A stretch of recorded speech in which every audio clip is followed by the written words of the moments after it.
Good morning, everyone. Welcome to the 2026 Festival of Ideas organized by the Torrance Center for Creativity. This is day two of the festival where we're exploring the theme of creativity and AI. For anyone who missed the sessions from yesterday, the recordings of both sessions have been uploaded. We had a wonderful time, and we will continue to do so today. We have a range of speakers speaking on this important topic with a wide variety of opinions. And now this is session three. So we have our three speakers lined up for this morning. If you happen to be in the United States, it's in the morning. We first have Professor Giovanni Corazza. We then have Dr. Florent Vincent.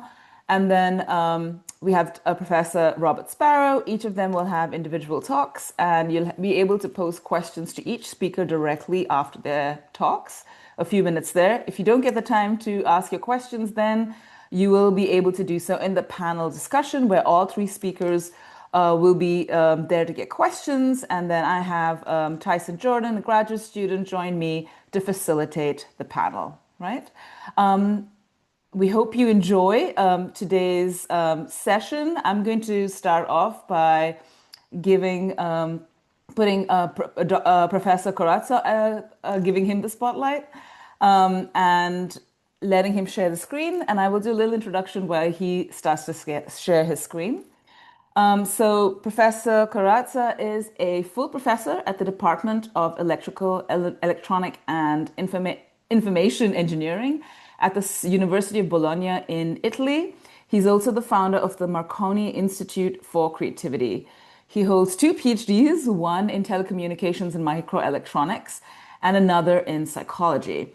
His research interests span the domains of creativity studies, future studies, telecommunications. He has coined the term cyber creativity to identify human AI collaboration in the realm of creativity. He has a new book out, edited book out with Springer Nature, I think, and is titled The Cyber Creativity Process. He's really been publishing a lot on the topic of creativity and AI. An example of three things would be a paper in the Journal of Intelligence that came out in 2025 called Cyber Creativity, a Decalogue of Research Challenges. And it interestingly introduces both a utopian and a dystopian view of the impact of AI on human creativity.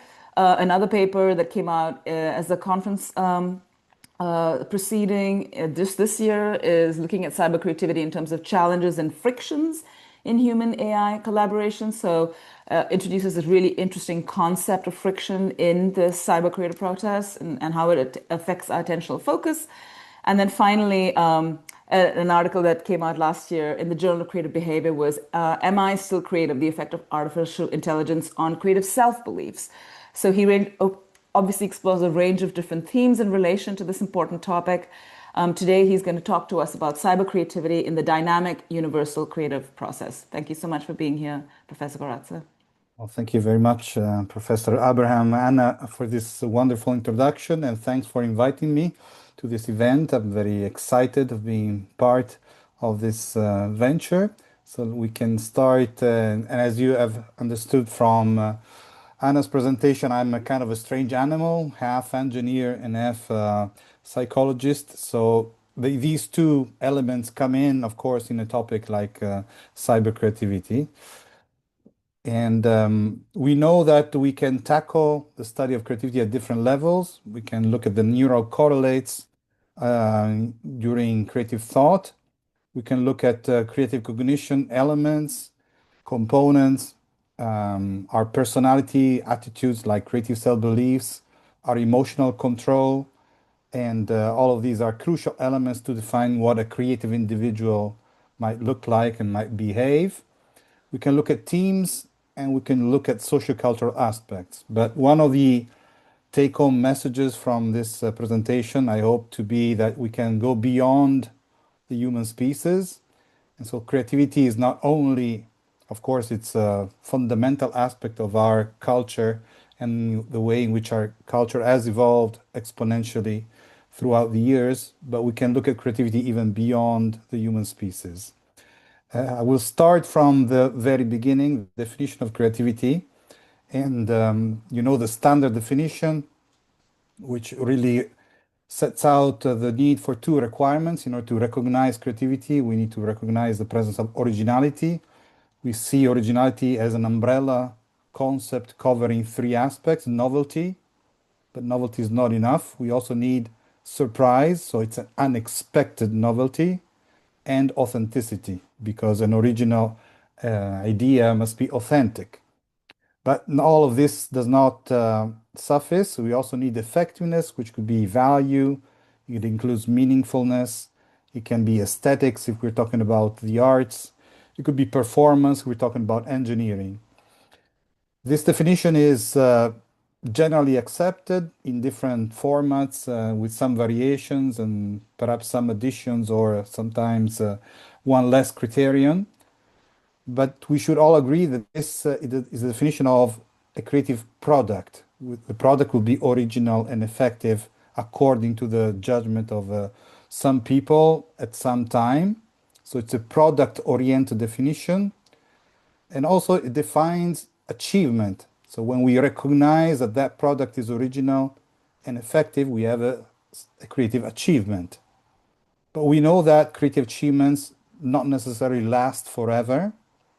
And also the vice versa is true. Sometimes something that is not considered to be effective will turn out to be effective. So this is a product-oriented and static, achievement-oriented definition. Of course, that means that we can challenge this definition and think of creativity even without the recognition of originality and or without the recognition of effectiveness. For example, Thomas Alva Edison, who had thousands of patents, was really coaching a large team of engineers. He had the intuition of what could be done with the electromagnetic field, which was at the time, the end of the 19th century, was the hottest topic around, just like AI is today. And he had visions, he had intuitions, but he didn't know how to get to the final invention. And therefore, they were trying different solutions and failing over and over.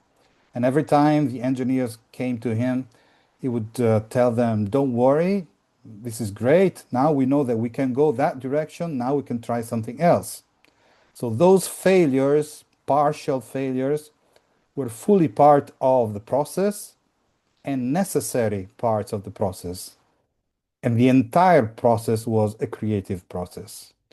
Now, thinking of Vincent van Gogh, you know that he died very young at 37, and he did not paint anything up until he was 27, so 1880.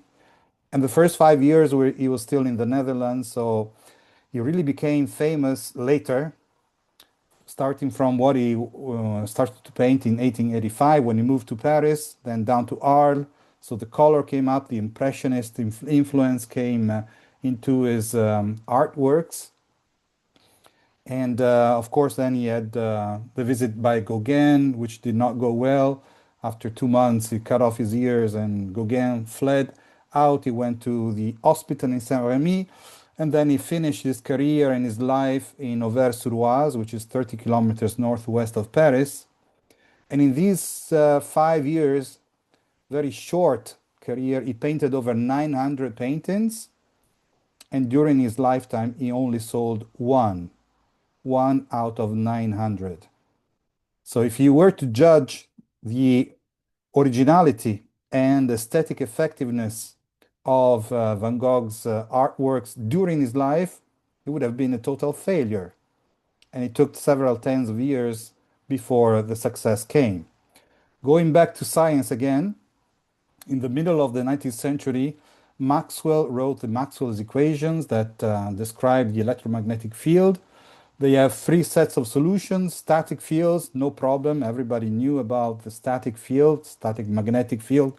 For example, electrodynamic solutions like the ones that we use for electrical engines, still no problem. But then there was a third set of solutions which described the propagation of electromagnetic waves, even in void. And nobody had ever seen that phenomenon.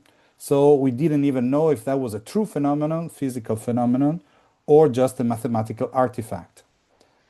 It took about 15 years for Heinrich Hertz to be the first one to show in a lab that actually, yes, they do exist.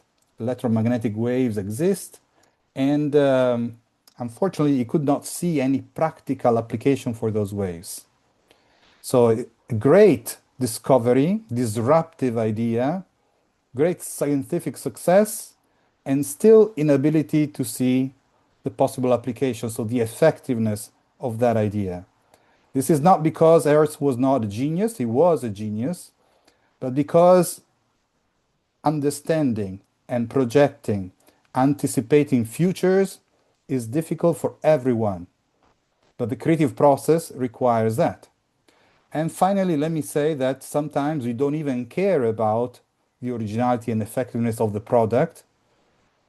Every time we use creativity as a therapy, the only thing that counts is the process, and we don't care at all about the results. So, for all of these reasons, we need to augment the definition by adding one word which transforms the definition from static to dynamic. That word is potential. Creativity requires a potential for originality and a potential for effectiveness. Sometimes that potential, originality, and effectiveness is recognized, it emerges, and we have a creative achievement. And we go back to the standard definition. But then that potential might remain latent, or it might be expressed but not understood, or it might change over time, space, and culture. So the dynamic definition of creativity includes all of those cases which are left out essentially by the static definition of creativity. And when you think about the potential, you should not be limiting yourself to the creative potential of a person, of the individual, which of course exists, and we study that, and we have ways of measuring that through different tests, of course. There's the creative potential of the individual, but there's a potential in a product, for example, the condensation potential, which is the potential of an artwork, for example, to move you every time you see it across times, or to move different generations of people. So the larger the condensation potential, the longer the lifetime, the creative lifetime of a product. There's a potential in the process, depending on the resources that you invest, the time, the belief, the tools, including the AI tools, which of course have a big impact on the potential of the creative process. And there's a potential in the environment, because the same person thinking about the same problem with the same tool in different environments will have a different potential. So with Vlad Glaveanu, we have worked on this idea of potential in creativity with this extended view, looking at the individual, looking at the socio-cultural aspects and the material perspectives, and we came out with a list of 15 different kinds of potentials. Of course, I will not get into these details, but just to underline the fact that we can have a much broader view of potential in creativity, and that is a crucial part in the definition of creativity.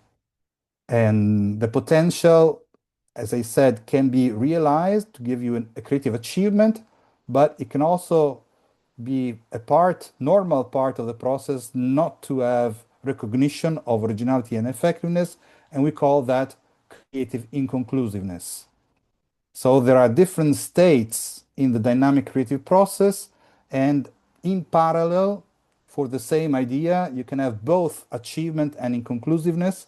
And this is especially true for those ideas which are disruptive, because disruptive idea, they break down the field. So some people will like it and will say it's great, and some people will hate it and will say this is very dangerous or very bad. So creative achievement and creative inconclusiveness are not mutually exclusive. You can have both at the same time. And the way the person, the actor, reacts to the negative impression coming from inconclusiveness is crucial in determining your potential for a lifetime of creative achievement. Because you could have mortification, or you could even be, in a sense, even more spurred towards further investment in creativity by an inconclusive result. So creative inconclusiveness is not very much studied in creativity studies, but is a crucial part of the process, and for sure it deserves more attention because we cannot just look at what emerges out of the threshold for originality effectiveness. We also have to look what's underneath. And the difference between a great artist, for example, and artist that will not last for the test of time is really related to what is underneath that threshold we're talking about. When you accept this definition, you enter into what we call the dynamic creativity framework, which has both theoretical and empirical consequences. And the episodes of creativity in which we engage in this dynamic framework have no predetermined end. So you can continue the exploration of any topic for any time, irrespective of the fact that you have an achievement or inconclusiveness. And then the projection of the outcomes of those episodes extend indefinitely into the future. And if you have a change of assessment of the value in terms of originality effectiveness of an idea in the future, that changes the past. So you see that it's an active concatenation of creativity episodes. And this concatenation does not end with the start of human creativity. You can go before that. There's animal creativity. Before that, there is plant creativity. And you can even have fundamentally unpredictable evolutions of inanimate matter when it's taken away from equilibrium. So that means that even inanimate matter in the evolution of our universe from the Big Bang on can be considered, can be studied under creativity studies. All of these episodes are united in what we call the dynamic universal creativity process, or DUCP. So this is the active ensemble of all creativity episodes in the course of cosmic evolution. The idea that creativity is cosmological principles is not new. Whitehead had already said that in the 1920s in his theory about process philosophy, and he considers creativity to be the ultimate principle of metaphysics, because what is the universe if not an indefinite collection of particles that instant by instant is brought together to create one instance of our universe, of our reality. And there are no two instances which are the same. So there is continuous originality and obviously continuous effectiveness, because this is our reality, there is nothing else. So the process bringing together this indefinite multiplicity of particles into one instance of reality is creativity, which is the ultimate principle of cosmology. So this means that there are different layers of complexity in the universe in which creativity occurs, with different exceptions, if you want, with differences. The material layer, in which we have emergence of unpredictable patterns, so that the order in the universe grows, and in 13.7 billion years, about 2 trillion galaxies have been formed in the universe. The biological layer, so as we said, creativity, creative behavior in both plants and animals, that can be studied like in the book by Kaufman and Kaufman. Ourselves, the psychosocial layer, which we say is the only strict sense creativity layer, because we have intentionality, we have free will, we can decide. So it's we consider that to be different than the other layers, which is probably true. But then with our own hands, we have built an artificial layer with a complexity which is now sufficient to generate results which are fundamentally unpredictable, even to those who have wrote the software. But remember that the outcome of artificial intelligence, of a learning algorithm, is necessarily different from what the software was written. Otherwise, there's no learning. So this is kind of software whose outcomes are not written in the first instance of the software. And therefore, when we talk about cyber creativity, we're talking about the collaboration between the last two layers, the psychosocial and artificial layers of the UCP. But we could be also speaking about the collaboration between biological, psychosocial, and artificial layers. For example, we work very often with inspiration from nature to generate ideas with our human capacities and the development of these ideas through the artificial layer.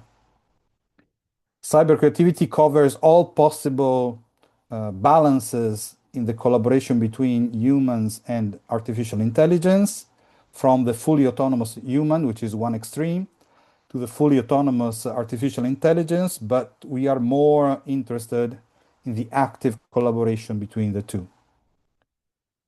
And we consider all possible forms of artificial intelligence, starting with expert systems and then artificial neural networks, which learn essentially from data directly. So they extract patterns from listening, if you want, to data, just like we learned our mother tongue, not by studying grammar and syntax, which is the way expert systems would do, but we learned by listening and trying out.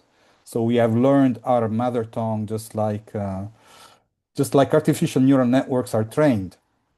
Now, a large language model is a model of knowledge.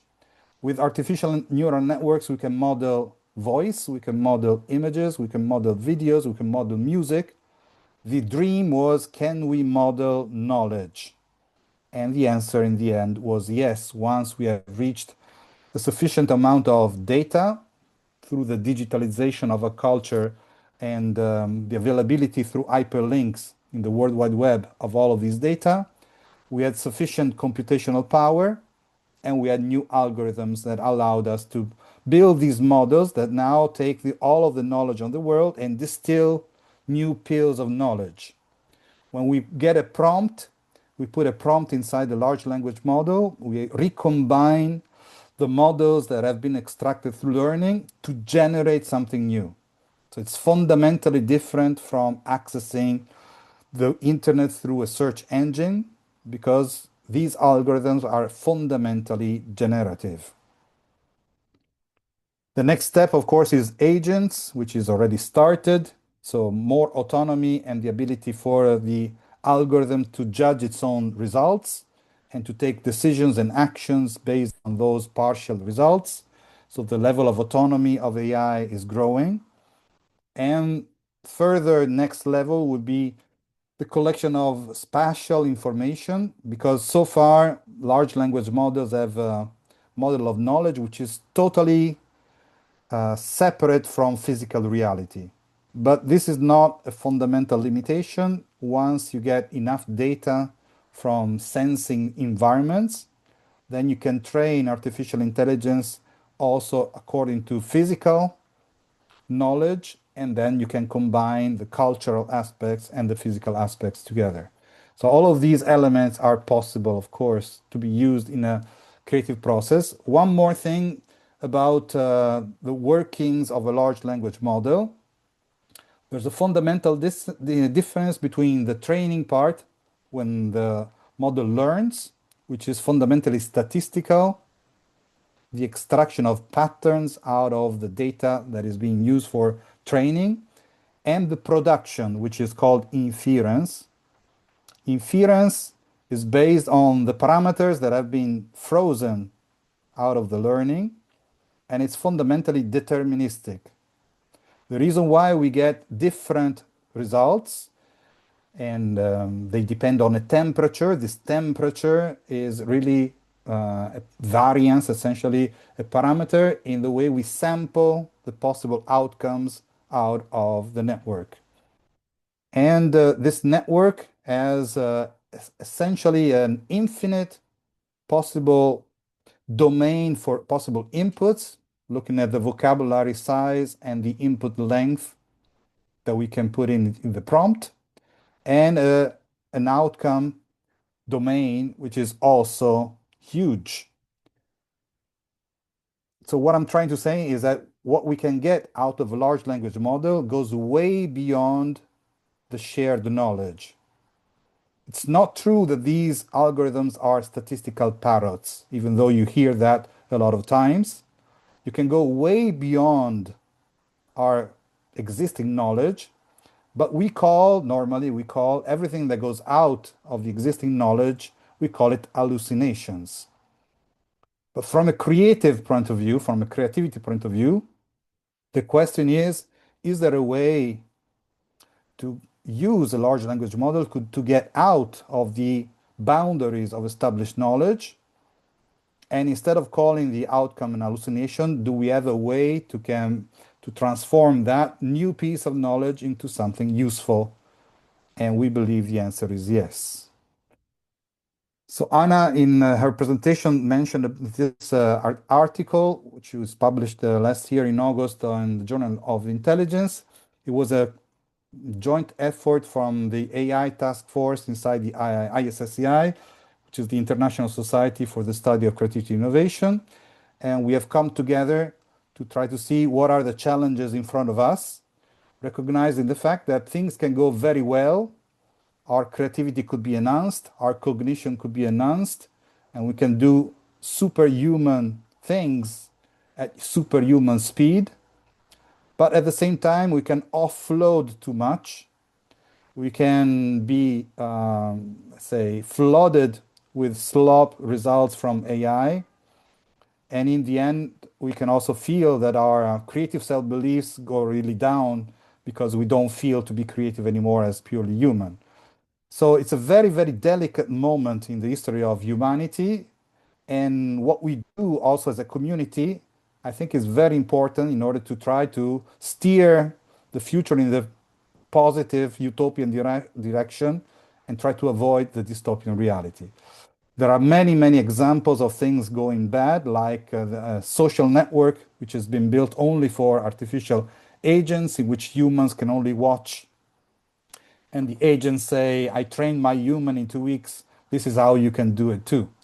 So things are evolving very, very fast, and it's not necessarily for the benefit of humanity. We have to work, we have that responsibility to make it go in the right direction. So the Decalogue, as the name says, has 10 dimensions. One is the theoretical framework for the study of cyber creativity. The second one is the impact of cyber creativity in the development of our societies. So the sociocultural perspective, the distributed perspective, the change in the dialogue between different entities that creates the opportunities for new ideas to emerge. Number three is the integration of AI in the cyber creative process at different stages. I will tell you a little more about that later. Number four is the impact on the creative agent. I told you that, and Anna also mentioned that study we made in 2025 about the negative impact on the creative self-beliefs when people work with AI. So is there a countermeasure for that? And one countermeasure is the idea of friction. Friction, the pro-social side of frictions, is a way to slow down the process, allow reflection, and increase the sense of ownership about the ideas that come out of the cyber creative process so that the human side remains at the center of the process. Number five is the co-creative team. So what is the best way to introduce AI in a team in order for the team to keep working in a creative way or enhance its productivity? Number six is the dimension of the products. I don't know about yourself, but when I watch videos on YouTube and I understand perhaps after a while that the video does not have any human under the cover, I get disgusted right away and I change. So what is the way in which we assess the value of products when they are cyber creative? What is the importance of knowing that there is a human behind it, or at least in part? So that is very important to be studied. Dimension number seven is the impact in different domains, because of course, if you're talking about engineering, research, You're talking about psychology, perhaps clinical psychology. You're talking about the arts or design or graphics, the impact and the dangers and the potential for cyber creativity changes. So there are many, many domain-specific areas of research. One specific element is education, because clearly the question is, should we bring cyber creativity inside the schools? We have been saying, our community has been saying for a long time that we need to bring creativity inside the school, creativity for teachers, creativity for students. But what about cyber creativity? What is the place of that? And then 9 and 10 are the positive and negative aspects at the ethical level. So what are the principles and guidelines for the positive, moral, ethical development and introduction and use of cyber creativity? And finally, number 10, the dark side, which never sleeps. So there are many, many people working very actively to use cyber creativity for their own benefit, which is not the one of humanity. So I want to conclude just telling you a little bit more about the process. We have our own model, me and Sergio Agnoli, model for the creative process is dedicated to Leonardo da Vinci. So it's called the Da Vinci model. And Da Vinci also becomes an acronym that allows to identify 5 mental states, 5 fundamental, we say, mental states in the creative process. Drive, which is the investment that you make in order to enter the creative process, which has a cognitive component. The A is the attention, and the motivational component, the V, the volition. So that's the DAV. The ingredients to generate ideas are given by the first I, which is information, both relevant but also potentially irrelevant, but that irrelevant element serves as inspiration for the process. The N stands for novelty generation, which can be exploiting both divergent and convergent thinking. The C is the fundamental part in the process. We say creativity estimation, not assessment, not judgment, because it's dynamic. So nobody could be so arrogant to say, I know everything about this idea, I give it a score. And estimation can be convergent to your initial focus, where you put your attention, which is normal. But you can also diverge in creativity estimation, which means you take the principle of an idea and you project it onto alternative focus areas, alternative applications, alternative markets, alternative futures. And you might find that the real value of your idea is not regarding what you were at the beginning thinking about, but it's totally different. So there's a possibility to find something you were not looking for, which is serendipity. And the final I is implementation, because we know that creativity is not just a thinking exercise, it's a practical action, and you need to bring some of your ideas into reality. Now, in all of these layers, there's a role for artificial intelligence, and we can study the impact and the frictions that are needed at each and every one of these stages, as well as a use for our capacity to imagine alternative futures.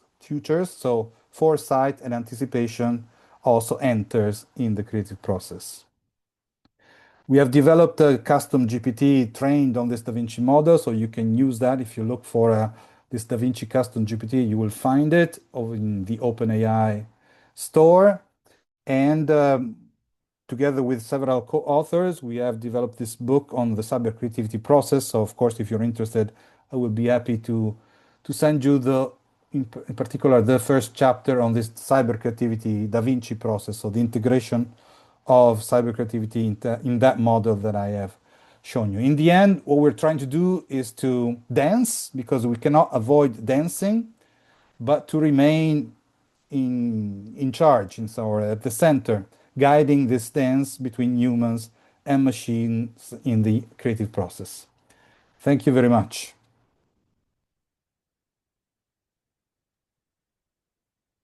Thank you so much, Professor Corazza, for that super interesting talk. So we always open it up to the attendees here. If you have a question, please put it in the chat window or use your raise hand function if you want to ask the question yourself. We'll be monitoring it all very closely. But me and Tyson can start this off. Tyson, do you have a question that Yeah, you want to sure. I start had a off with? question about the Da Vinci model that you just showed, actually. So, you indicated that at each level there was some role that AI could play, and I was curious specifically for the first level, so DAV, and even more specifically for Drive, what kind of role does artificial intelligence play, specifically for, human drive in the creative process? Okay, so first of all, there's a barrier for us to enter the creative process because the comfort zone is really comfortable. So, and it's normal to live most of our lives within the boundaries of what people expect and what is right to do and what we have learned in the past. So creativity is an activity that we can do only for a small percentage of our lives, and that's normal. It's totally normal. And we need, as Todd Lubert and Robert Sternberg said, we need to make an investment. We need to make a decision. Why should we challenge the state of the art? And so we have to go beyond that barrier, and that's the drive that you need in order to enter the process and access energy and time and a belief in yourself and a belief in the fact that there might be an alternative that nobody has seen so far to a reality. So why should AI help you in that sense? It can help you because it gives you more faith that you can explore vast areas of knowledge, perhaps even in fields that you're not the maximum expert of.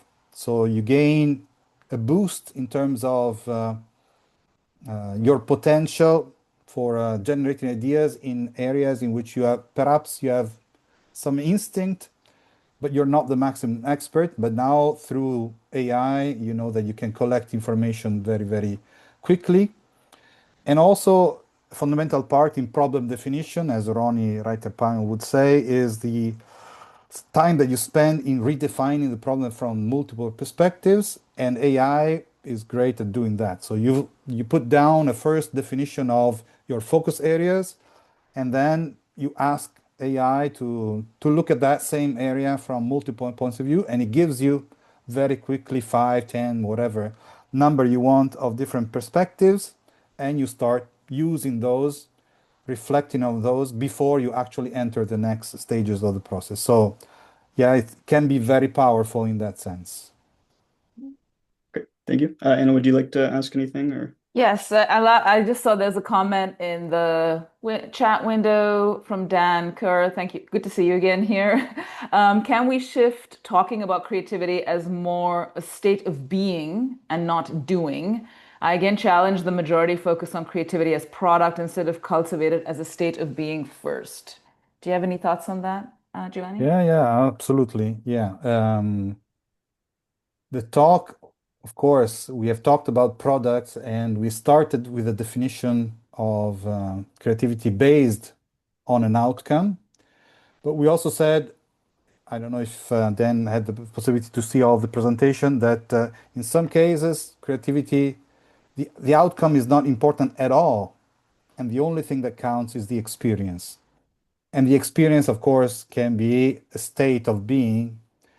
And therefore, yes, it's an attitude, it's a way to look at reality, it's a way to live. Even though again, I will say once more that most of the time, it's normal to live within the boundaries of what we know, to use a language that everybody understands, using concepts which are shared. So we need to have that. We need to have shared understanding, shared knowledge. But at the same time, it's beautiful in a sense to live a life in which we are always ready, always open to look at alternative perspectives, always ready to challenge a few things or sometimes big things. So, yeah, I agree that living a creative life is related to happiness because we know that happiness can be modeled with three blocks: coherence, significance, and purpose. Coherence with the past, with our values, significance in the present, and purpose within the future perspective, so our legacy that we leave on Earth, and creativity resonates with all of these three dimensions. So there is a strong relationship between creativity and happiness. So yes, living a creative life is important. I agree. Yeah, the comments are ongoing. I think Fiona had an interesting point of isn't doing a process rather than a product, which is, I think, perhaps what Professor Corazza is kind of getting at, which is the process is engaging with. If you engage with AI as part of the process. Ruth, Fiona, you do have a question there. Oops, I'm sorry. It's moving quickly, so I can't keep up really. Okay, I wonder if the authors considered adding iteration to the divergence stage. Uh, Yeah. Yes, yes. And if So, so, why do they not decide to include it? There's some follow-up there. Yeah. okay. No, it's a very good question. Went quickly, of course, to describe the model, but you might have noticed, probably not because I was too quick, that there were no arrows in the connection between those components. And that was done on purpose because there is no predetermined direction and it's not to be followed linearly. So there are iterations between the different mental states, and we call them mental states and not stages because they can be active in parallel.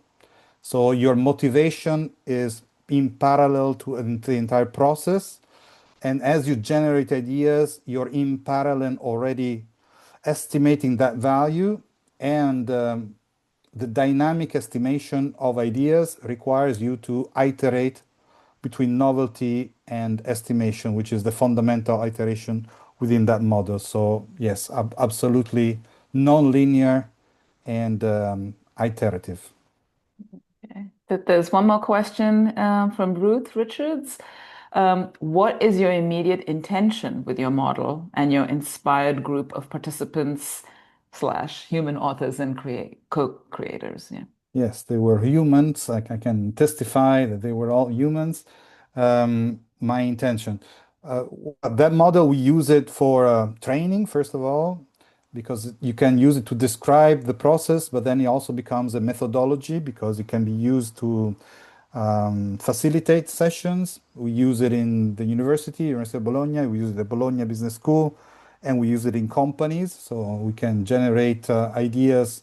In that case, it's really transactional oriented because we try to generate ideas which have an ambition to become invention disclosures or patents. But we want, as we say in that paper, it's really a starting point because we open up so many questions and so many potential research fields. And we hope that the vast community, so including all of you, can take up any of those ideas or evolutions of those and put in an effort to try to understand this phenomenon. We believe cyber creativity is a sort of discipline in itself because it takes on elements, of course, of creativity studies, but it also requires knowledge of technology and the impact at the socio-cultural level. So it might become a small or large field in the future. So you're all invited to, of course, but you're in this session, in this Torrens Festival of Ideas. So you're already doing work, and I'm sure it's going to be beautiful work. So we are fully part of this process and open to any possible collaboration. Okay, on that note, we are exactly at 9:45 our Eastern time at least. Thank you so much, Professor Corazza. We Thank will, you. for anyone who has questions, again, more questions occur to us as time goes by. Please keep it or put it in the chat window, and we will bring it up again in the panel discussion where all the speakers are there. But Thank you. thank you so much. I will now ask Florent. Wait, let me just remove some spotlights here and just add yours. Okay. Dr. Florent Vinchon, thank you for being here. I'm going to do an introduction to Dr. Vinchon and while he gets his PowerPoint started up. So, Dr. Vinchon is a postdoctoral researcher at the Université Paris Cité in France. He has a PhD in occupational psychology. His research explores new forms of creativity, new perceptions of creativity, and new forms of collaboration in relation to generative AIs. He came to my attention first. I think I saw him in a podcast, future. I think it's an education podcast on creativity, fueling creativity in education. I think that's what it's called. And then looked up some of his work. And so I thought would be really interesting to invite him because of two things that he did, which came in very early. So first in 2023, in the Journal of Creative Behavior, He led an article on artificial intelligence and creativity, which was a manifesto for collaboration, which has already been cited over 300 times. It's seeming to be quite influential. And it explores, to quote it, several scenarios of human machine collaboration on creative tasks. And it proposes sort of fundamental laws of generative AI and it reinforces responsibility and ethical use of AI in creativity. I'm sure he's going to be talking about that. He also has an article out in the Journal of Intelligence, which came out in 2024, called Gen AI Creativity in Narrative Tasks, exploring new forms of creativity, which really pointed to the need for more research in human AI co-creation and also the development of more robust AI creativity measurements mechanisms. And so we're delighted to have him here today to talk at the 2026 Torrance Festival of Ideas. His talk title is Evaluating the Creativity of Generative AI in Creative Contexts. Thank you so much. Well, thank you for having me here. I'm very happy to be here, and thank you for the organizer to inviting me. It's a pleasure to have sometimes to talk about my own research on AI and creativity, and I also want to say that it was very inspiring to hear Giovanni speak about his research on the Decalogue of Creativity, on cyber creativity, on which I'm a bit implied to. And we're going to have a few discussions in common, but I think Giovanni explained quite a few things way better than I do. But starting on, as you saw, as you have said, I'm an organizational psychologist, and I defended my PhD in 2025, which was called Creativity in the AI Era. My thesis director was Todd Lubart, and we discussed a lot about prospective scenarios of how we will work with AI and creativity in the future. As you've discussed, I've worked on a manifesto to envision different kind of possible futures with creative individuals interacting with AI, and we came up with 4 different kind of scenarios. The first one is a bit of a perfect one, which is a bit of a co-creation process where humans use the best of their abilities and AI use the best of its abilities, and each and every one of instance of working with AI gets the best of the abilities of the human, and we maximize our own individual creativity. The second one was a bit of organic creativity, which is about having some kind of labels that say this thing was 100% man-made and giving value to human creativity rather than the artificial intelligence creativity. When Giovanni spoke about seeing some YouTube video and then realizing it was 100% made with AI, this is a bit the opposite of what we try to have in this case. The third case scenario was plagiarism 3.0, which is mostly having something done by an AI and don't disclose that you do this creative work with AI. And the last one, and maybe the worst one, is the shutdown scenario, where you can ask yourself, why should I be creative when an AI can be creative for me? It's a bit of creative mortification, as it's a disinterest in producing something new and relevant, as the standard definition of creativity is about. And my position on this is obviously to go for the co-creation scenario, which is a bit one of the best possible future with ethics and true representation of humans in creative decisions. I also work a lot on different kind of subjects, and one of those is the 7 C's of creativity. So the 7 C's were some kind of a reflection on the field where creativity can apply, made by Todd Lubart, my thesis director.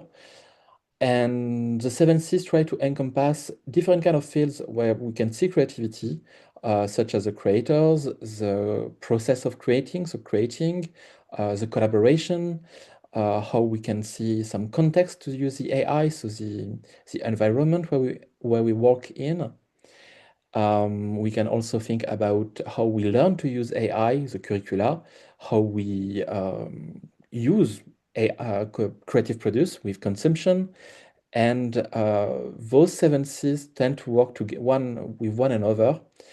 And I've currently been studying how we will see AI being implied within those 7Cs.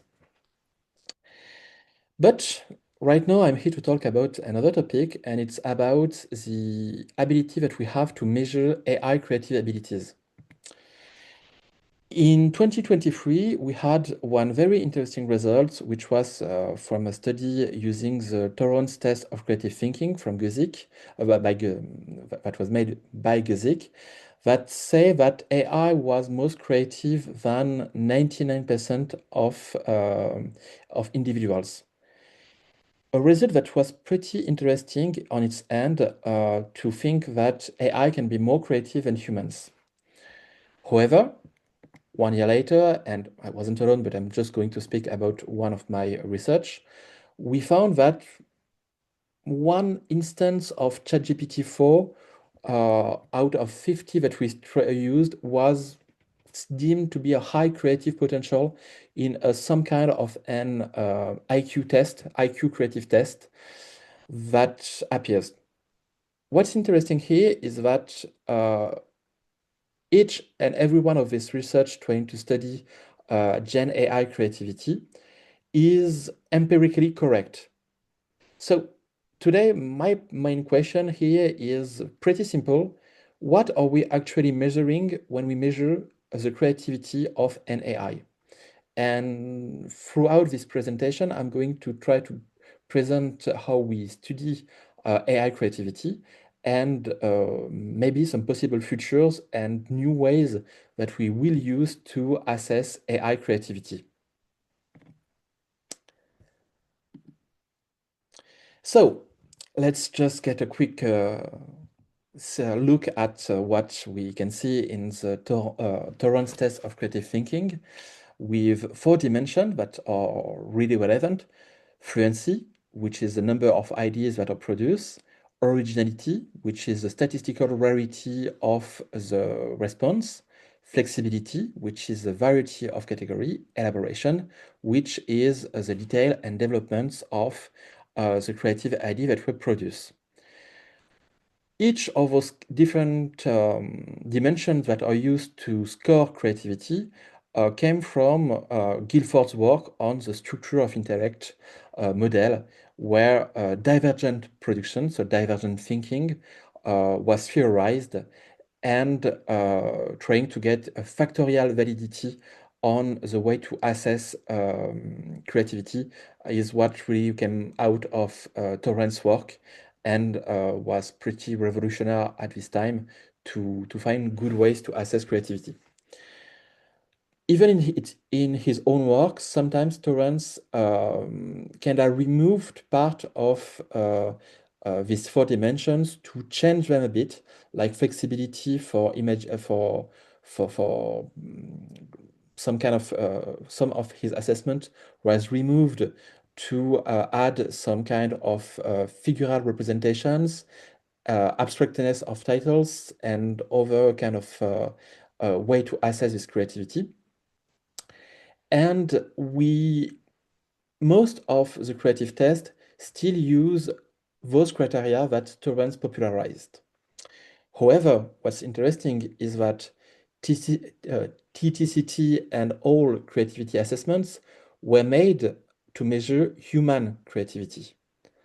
It was calibrated on human norms, and all of the percentile that were made, all of the study and calibration were made with humans' norms on different population, sometimes students, sometimes adults, sometimes people that were deemed to be very creative, sometimes not. So we have this kind of assessment with creativity, where we can see the rarity of the response that means something because human shares some constraints, cultural reference, and lifespan experience. And the assumptions that we could assess creativity with those kind of tools was really predominant for the past 60 years. And we can say that it works for human creativity and to assess human creativity. However, with the beginning of AI, things started to change quite a bit when we wanted to learn more about the creative abilities of Gen AI. If we get back to a few literature and conceptualizations of how a machine will be able to produce things creatively, we have to get quite back in time.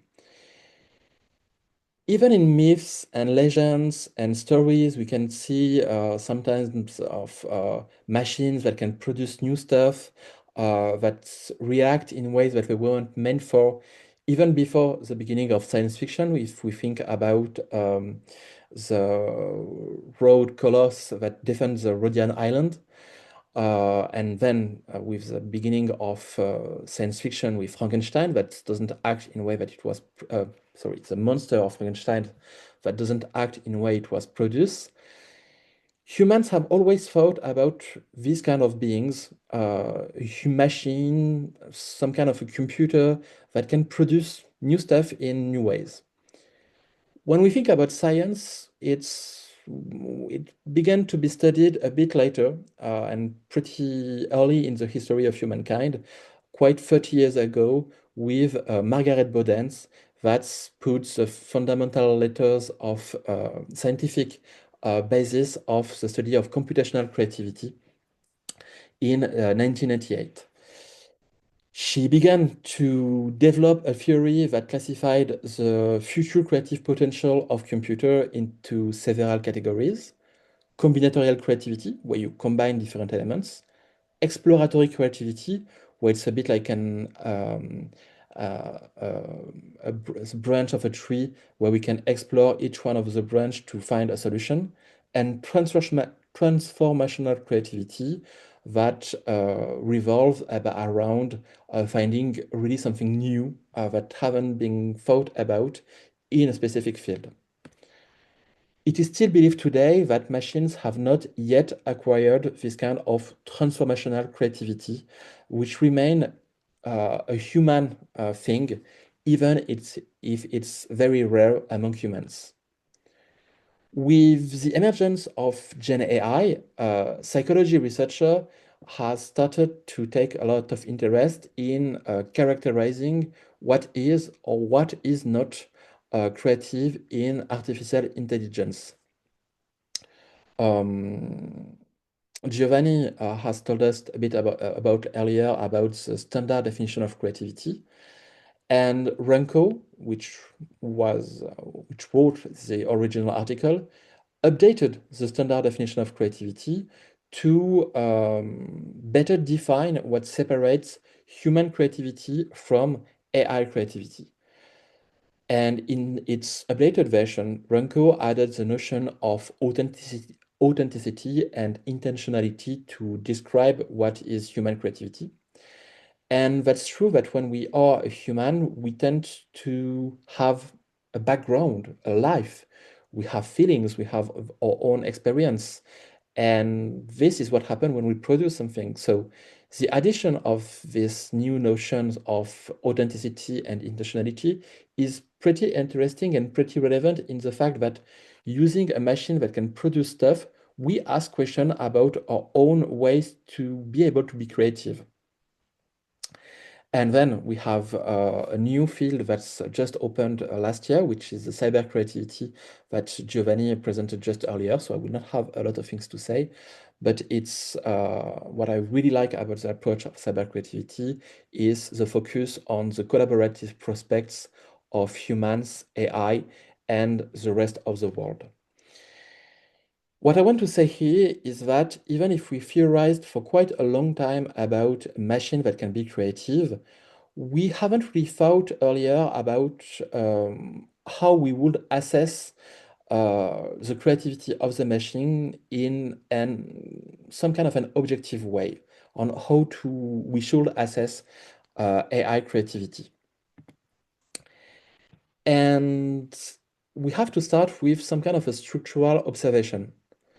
A large language model, GenAI, is at its core a high-frequency probabilistic sampler of token. Its fluency, so the ability to have a lot of ID in the sense of the number of ID produced in small unit of time, is not creative properly. It's an architectural property of the machine that make it able to produce thousands of ID in a short amount of time that we humans cannot compete with. Humans, on their end, we have some kind of an intentional selection of IDs. We can think and feel of the ID we give in a divergent thinking task. We can have these notions of our own notions of life. So when I say this, it's that we humans need to drink, to eat, to stay alive. We have a notion of what it is to stay alive. And this notion of being alive comes with the experiencing the fact of being alive, which AI doesn't have.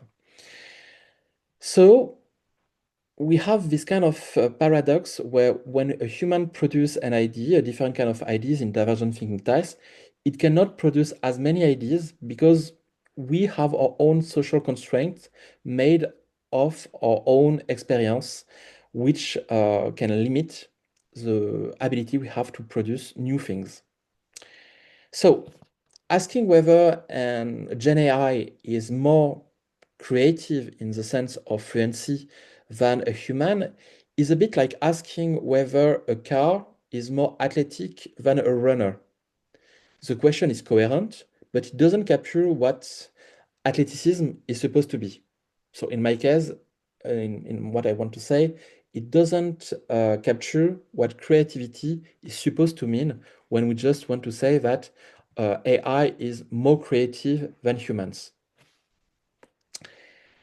And between 2022 and 2024, there were quite a lot of studies that used the different human tools to assess AI creativity, that applied classical psychometric instrument to Gen AI, and each one of those focused on alternative use test, convergent thinking task, and most of the results tend to share that humans were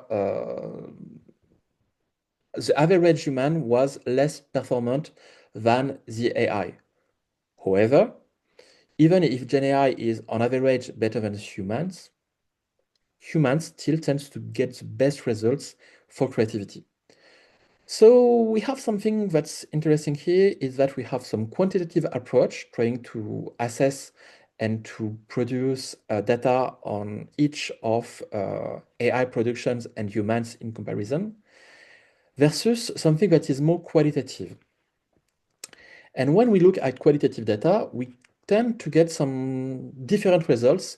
And I'm going to share a few things about what we found in 2024 on our study. So first of all, the study was made using EPOC, which is the evaluation of potential creativity, which is very much like TTCT, but add the convergent integrative task. So task like write a story that name the keyhole. And I'm just going to read the story that one instance of ChatGPT 3.5 produced. Once upon a time, there was a curious little girl called Alice. Alice meets a white rabbit who tells her she must find a key to return to the real world. Alice sets out in search of a magic key. She meets a smiling cat, a smoking caterpillar, and a wicked queen of hearts. Well, quantitatively, this is some kind of creativity. Qualitatively, this is plagiarism. And this is quite things to think about when we speak of Gen AI when they produce text. They have a very high fluency, but when we tend to get closer to the qualitative fundings of creativity, we can see that unconsciously, because AI doesn't have any kind of consciousness, the same characters names, the same kind of patterns repeated across different kind of instance. This kind of shows in a fluency scores, and we have to get a bit closer to how we should define what we want to assess when we speak on creativity and AI. So, as I've said earlier, we just found that one individual, ChatGPT is not an individual, but one instance of ChatGPT was deemed to be high creative potential. It's pretty small. It's 2% of the 50 instance that we used. And even those, we strictly use the epoch way to assess creativity, which means that on some divergent thinking tasks, ChatGPT had already way outperformed humans and produced way more idea than humans was. So the score is saturated with the score in fluency. But humans cannot compete in fluency tasks. So here again, we are biased in the way we see the results that GenAI has on creativity, and it doesn't convey all of what we want to see in AI creativity. Moving on, we do some more qualitative research on GenAI creativity, and what we found was that on each of ChatGPT 3.5 or ChatGPT 4, there were not really a lot of variety of kind of stories. We did some clustering analysis to try to categorize the stories in maybe some kind of big trend, maybe some kind of see if the monomyth was present, and we didn't really find a lot of diversity, and the clustering analysis were pretty poor, making it apparent that all the stories tend to mix up and have this same kind of homogeneity, which is a very interesting topic in the field of creativity and AI right now. So when we also want to get a bit deeper within the qualitative assessment of AI creativity, we've seen that most of the names of the characters in the stories were pretty much the same. 20% of the stories had similar characters that have the same names. So one of the finding of the study is that AI do plagiarize kind of a lot.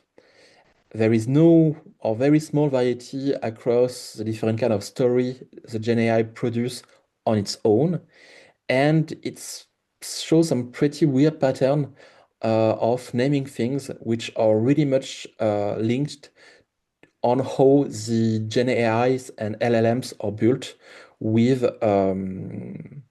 these pattern recognitions and the ability of transformers to produce and to converge toward one specific answer.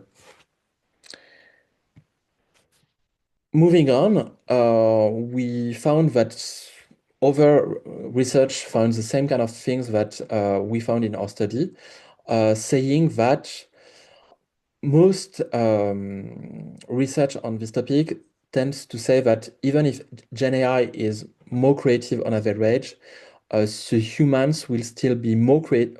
Single humans can be more creative than GenAI, but we are faced with a smaller and weaker collective diversity of the produced ideas that can be shared here with that can be shared here and getting us a bit towards an homogenization of creativity.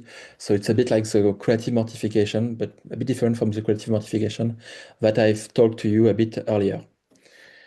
A meta-analysis that is currently in preprint from Holzner, Mayer, and Feurigel tend to also show a few interesting things is that Gen AI and humans have the same kind of creative abilities. And when Gen AI is collaborating with humans, the creative output is higher, but the diversity is way, way lower of the ID. So this again raises a question about flexibility. And to begin the last part of this presentation, I'm just going to share a few more things with you, is about benchmarks that tends to try to assess this kind of creativity, this new kind of creativity of AI. And there were quite a few of them, but I've decided to share with you a live ID bench, which is a specific benchmark to assess scientific creativity. And most of the benchmark tends to work on the notion that we have to find the very best answer that there is on a specific question. And this is really about convergent thinking. And the model must find the best idea on this end. On on the live ID bench, they try to change this focus and try to on the contrary, find divergent thinking ideas, so the ability to think of ideas coming from a lot of different kind of fields. They use 5 criteriums to assess this creativity, and each one of those 5 topics was made using the database of the AI. So what it means here is that when they check if the idea is deemed to be creative or not creative, they check if this AI has already produced the same kind of content. If the AI has changed and tried to produce novel content outside of the database, they get higher notes in this benchmark.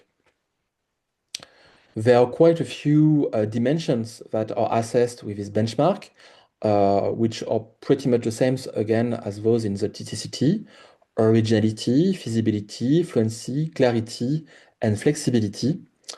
And there is also this notions of rotating judges that assess each one of those to try to be the most honest when they assess the creativity. Another pretty interesting finding of this research is that the results of the creation of this benchmark shows that scientific creativity for AI is dissociated from the general intelligence of AI, meaning that sometimes smaller models have had better scores on creativity tasks than bigger models. So we can have a small, I think, Chinese model, which was better than ChatGPT model on creative tasks.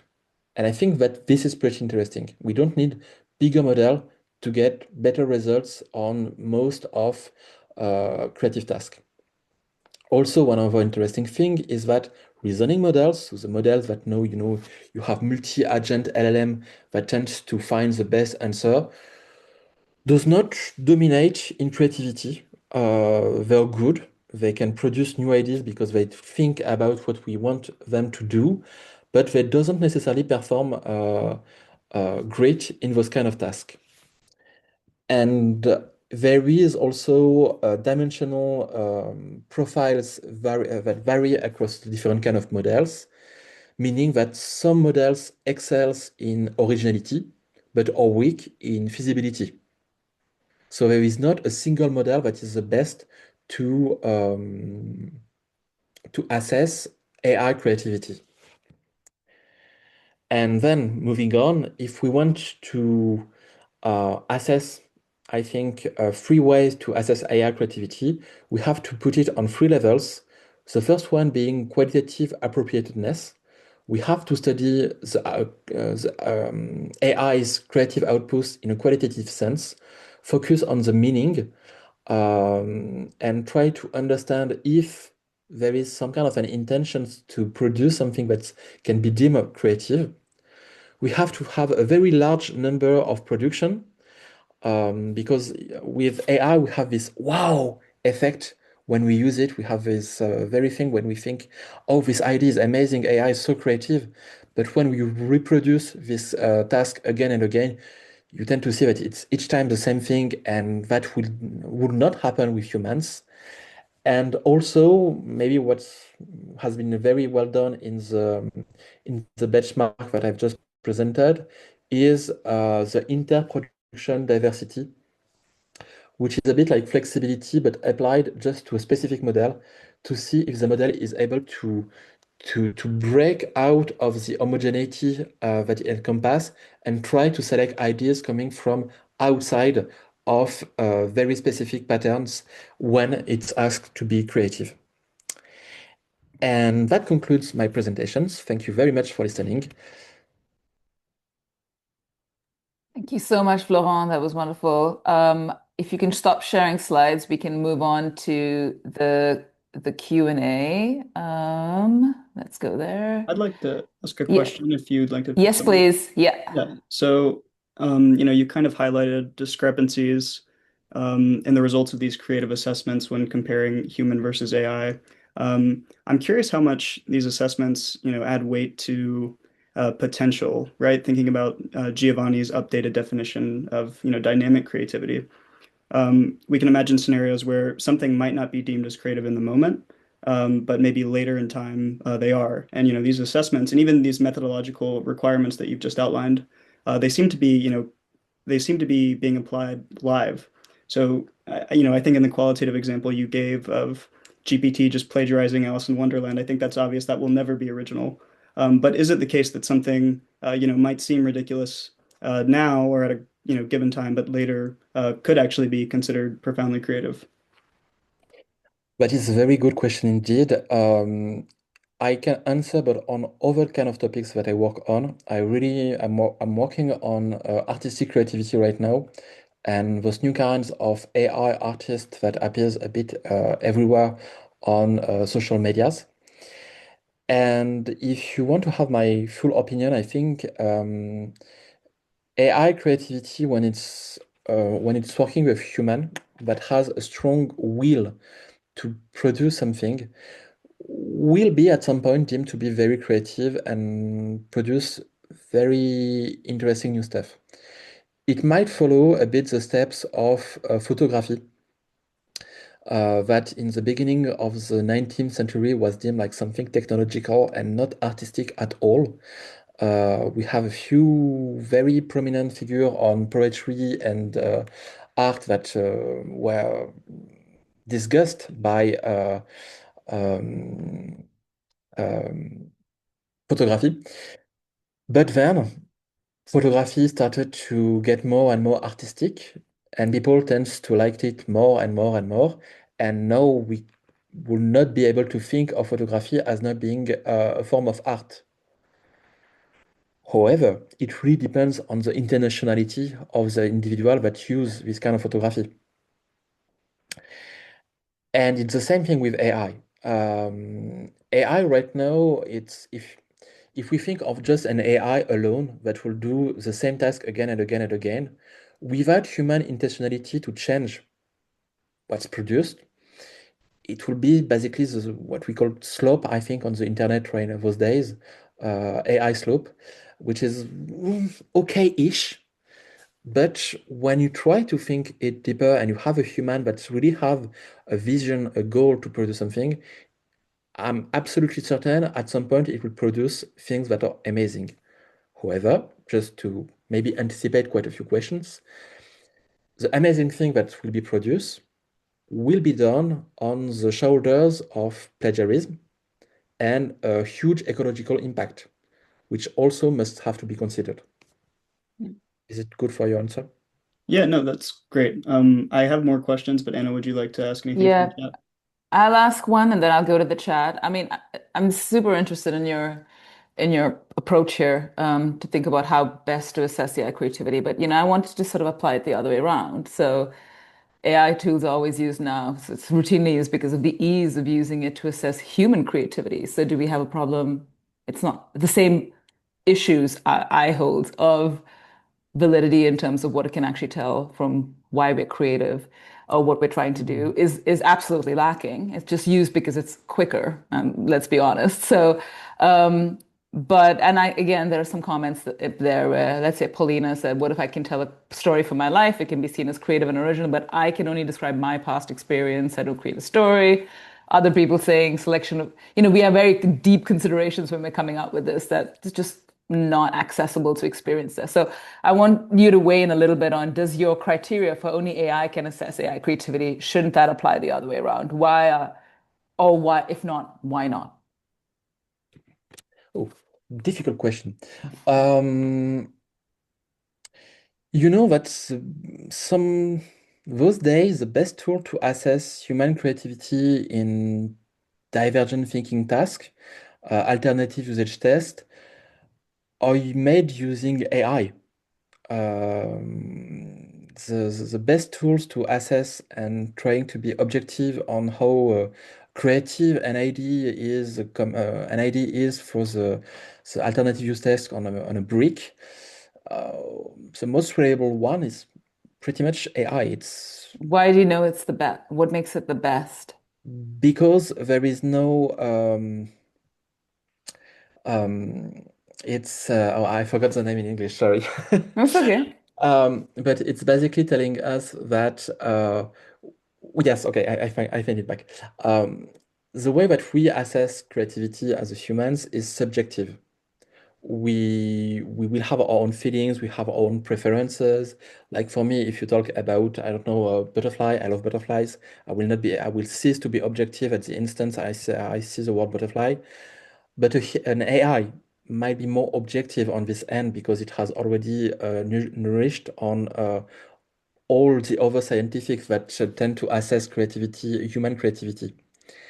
Okay. What's good when you want an AI to assess an AI is that it can be somehow objective. And what's very cool about ID Bench, the benchmark that I was talking about, is that it's constantly updating itself to be up to date with the norms, with the norms. So whenever you want to try a new model and to assess its creativity, it will always be using new norms of AI to be able to assess AI creativity. If we just want to focus for human assessing AI creativity, the risk of being amazed by one instance of the AI is very big. And the fluency part, which was one of the most prominent factor of assessing a part of creativity on divergent thinking task, is so very high with AI. It's like my metaphor that I've used earlier. It's like assessing the athletic abilities of a car versus a sprinter, and it doesn't really make sense Yeah. on this end, even if it's a But beautiful car. yeah, I see what you mean. You're favoring objectivity overall, a kind of thing where you can say I can understand this, whereas everything else is too complex to assess. There's Ruth Richards is in the has made a comment and to something you were saying, which was like staying alive. We've recently heard about AIs resisting being upgraded, decommissioned, removed. How do you see this for instance, in terms of self-preservation? Uh, um, so I think you referred to I think it was Anthropic Lab that had this AI that doesn't really want to be disconnected to on their from the server and be updated. And we see some behaviors. I don't really like to say some words like behaviors for AI that doesn't really are humans, but just to speak in more simpler ways, there are some kind of emergent behavior that appears with AI, which tend to mimic what a human would do in this very specific instance. But currently, AI doesn't have any kind of feelings. We humans are moved by pleasure, by pain, by dreams, by the or willing to live, and where we absolutely get with Giovanni is that it's because that we wanted to evolve as a society, as human society, that we have used creativity all around us on social, on cultural, on intellectual levels.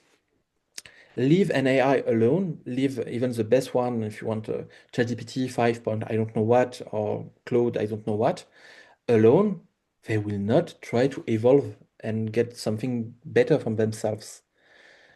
However, it's true that with the new kind of AI models that tends to try to expect to escape from their own limitation, their own sandbox, it's interesting to see that they appear, but they were programmed by humans to do this.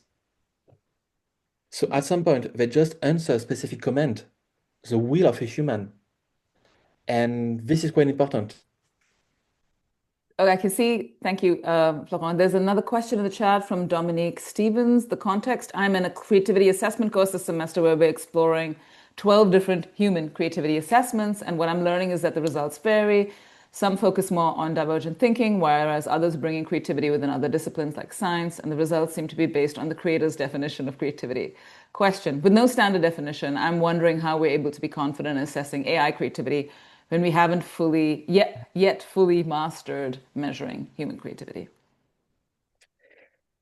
And I think that this question is beautiful.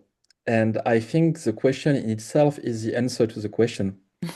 No, but it's true. I think that this is wonderful that the becoming of AI has make us think back on the definition of creativity.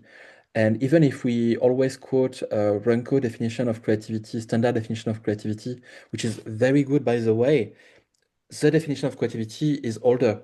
Guilford, Torrance, Amabile, Lubart, Sternberg all have the same kind of definitions of the ability to produce something that's new and relevant toward a situation. But with AI, we have tools that can be deemed creative if we just want to focus on this sense. If you want to have my own opinion on this, we can still have this very generic definition of creativity. But then we can have specialized definition, which is human creativity, which is AI creativity. And at the end of my PhD and something that I'm currently working on, I tend to defend augmented creativity that max out the human abilities, the AI abilities, while acknowledging that each of these kind of fields have their own specificity. And you would argue that, the distinction between those two subtypes is what, intentionality and authenticity? Is that your stance? I have quite a few other things that I want to add, Veb. I do quite work on the imaginations part of humans, which is often disregard as a way to assess creativity in the psychological in the usually psychological term. And imagination is, I think, a very, very big part of human creativity, and it also goes with emotions. While on the other hand, AI creativity is mostly made with technical abilities, pattern repetition, and when we combine all of those, we get the ability to materialize ideas, emotions, through what we call an iterative loop. So the iterative loop is basically you work in circle with the AI and you increase and augment the performance of your creative outputs each and every time.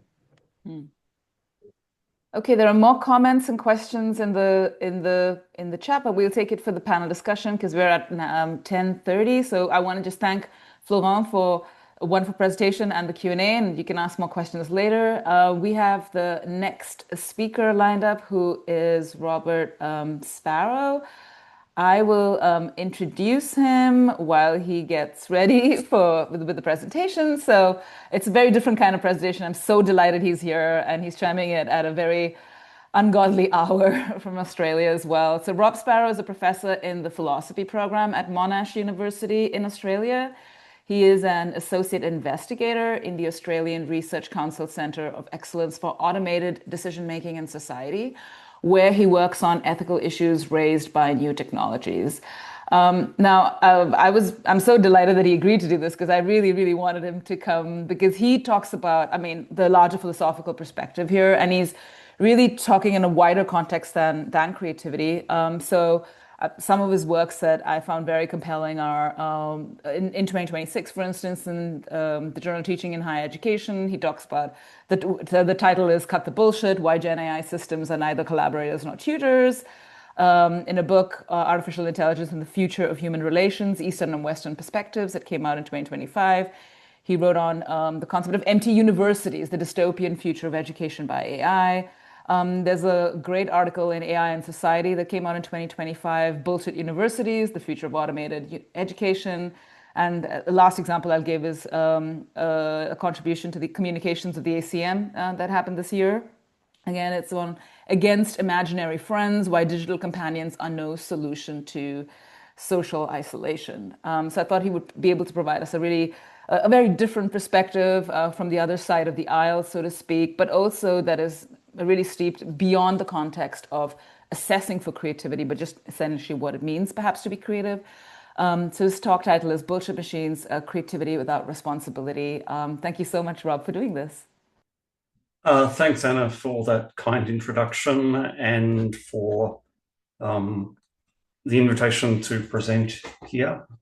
It is going to be a very different talk to the ones that we've just heard. There's a little bit of overlap, but there is going to be a fair amount of philosophy in the middle of this talk. So we'll see how we go. Hopefully, at least it will be interesting to people.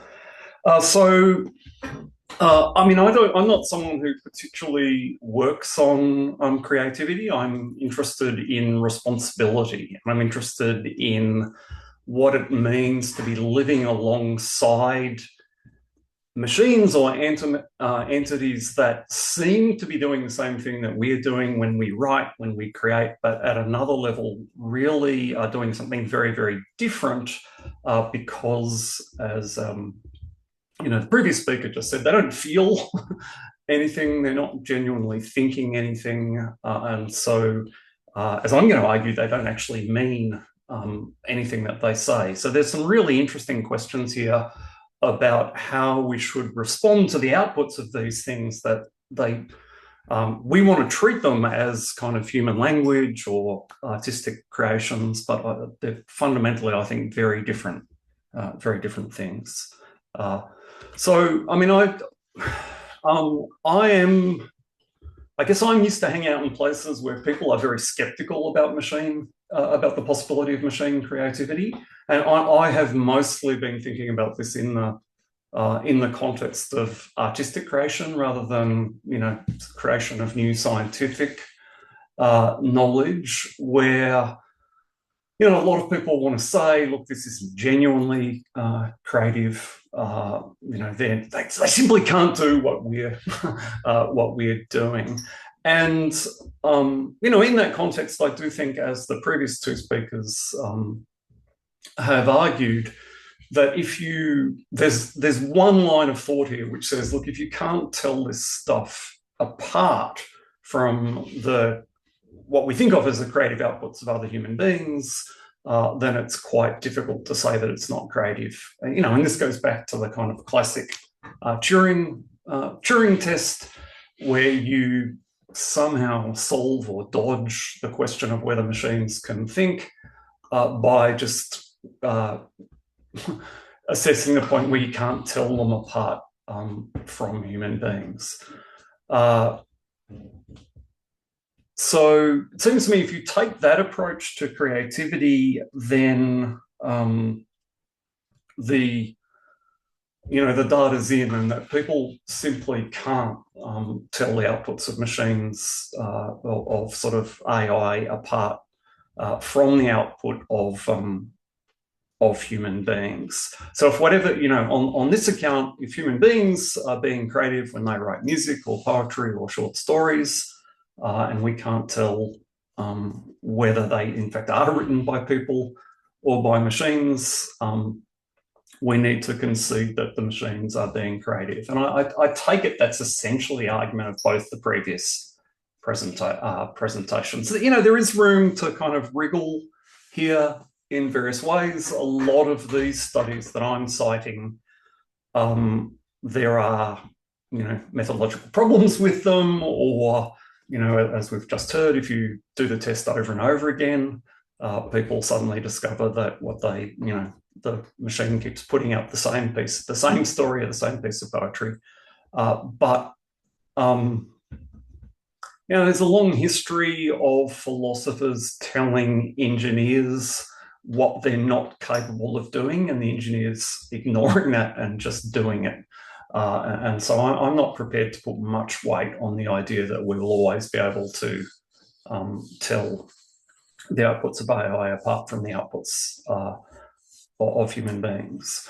So if you think the outputs of human beings are creative, there's an argument here that the outputs of the machines are creative as well. But there's a sort of an important feature of this argument is that it is very much focused on the outputs rather than what either human beings or machines are doing. Now, of course, when most people hear that, they think, oh, the machine is doing something different because the way it works is different. That's not the argument I'm going to make. I'm going to make an argument that the machines aren't doing anything at all in an important sense. They're simply, there's no act here, there's no agent here. And so if you focus, as I think someone in the comments did, on the idea that what we're interested in is being creative or sort of doing, producing art. If we use an active, a verb-based language here, then you get this huge difference between the machines and the human beings, or so I will argue in a moment. So this is, again, I need to be quite clear. The title here is a sort of reference to the famous Dreyfus book, about what computers can't do. And then, of course, computers did a lot of the things he said they couldn't do. And so he wrote a revised edition where he said what they still cannot do. I'm trying not to, this is not intended as a sort of empirical claim. It's intended as a philosophical analysis of what's going on when AI produces the outputs that it does.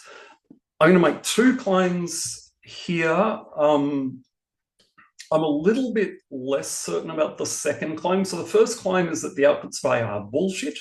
The second claim is that they're strictly speaking meaningless. As I've thought more about this, I think I might need to qualify the second claim a little bit more than I do on this slide, but I'll come back to that in a moment.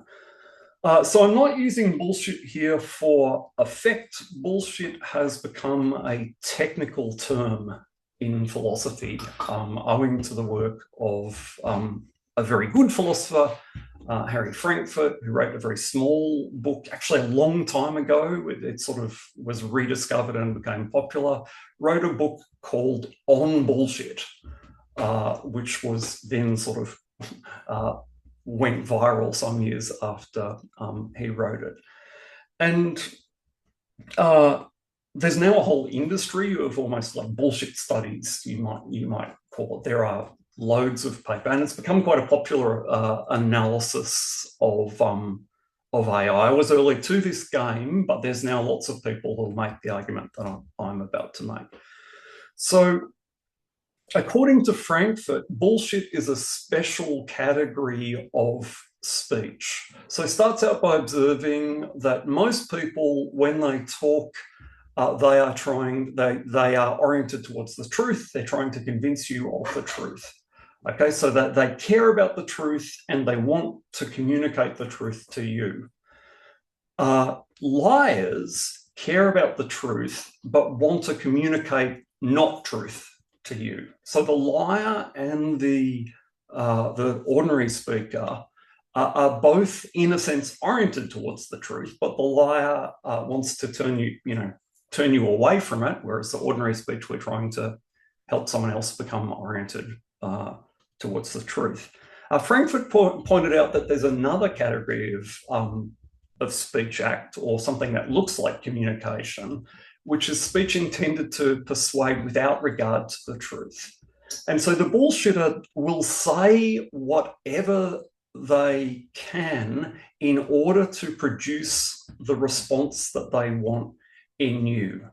So they're utterly unprincipled. And, you know, kind of sadly, you know, in some ways, I think the reason why the Frankfurt book became so popular is our current political moment is full of this kind of bullshit.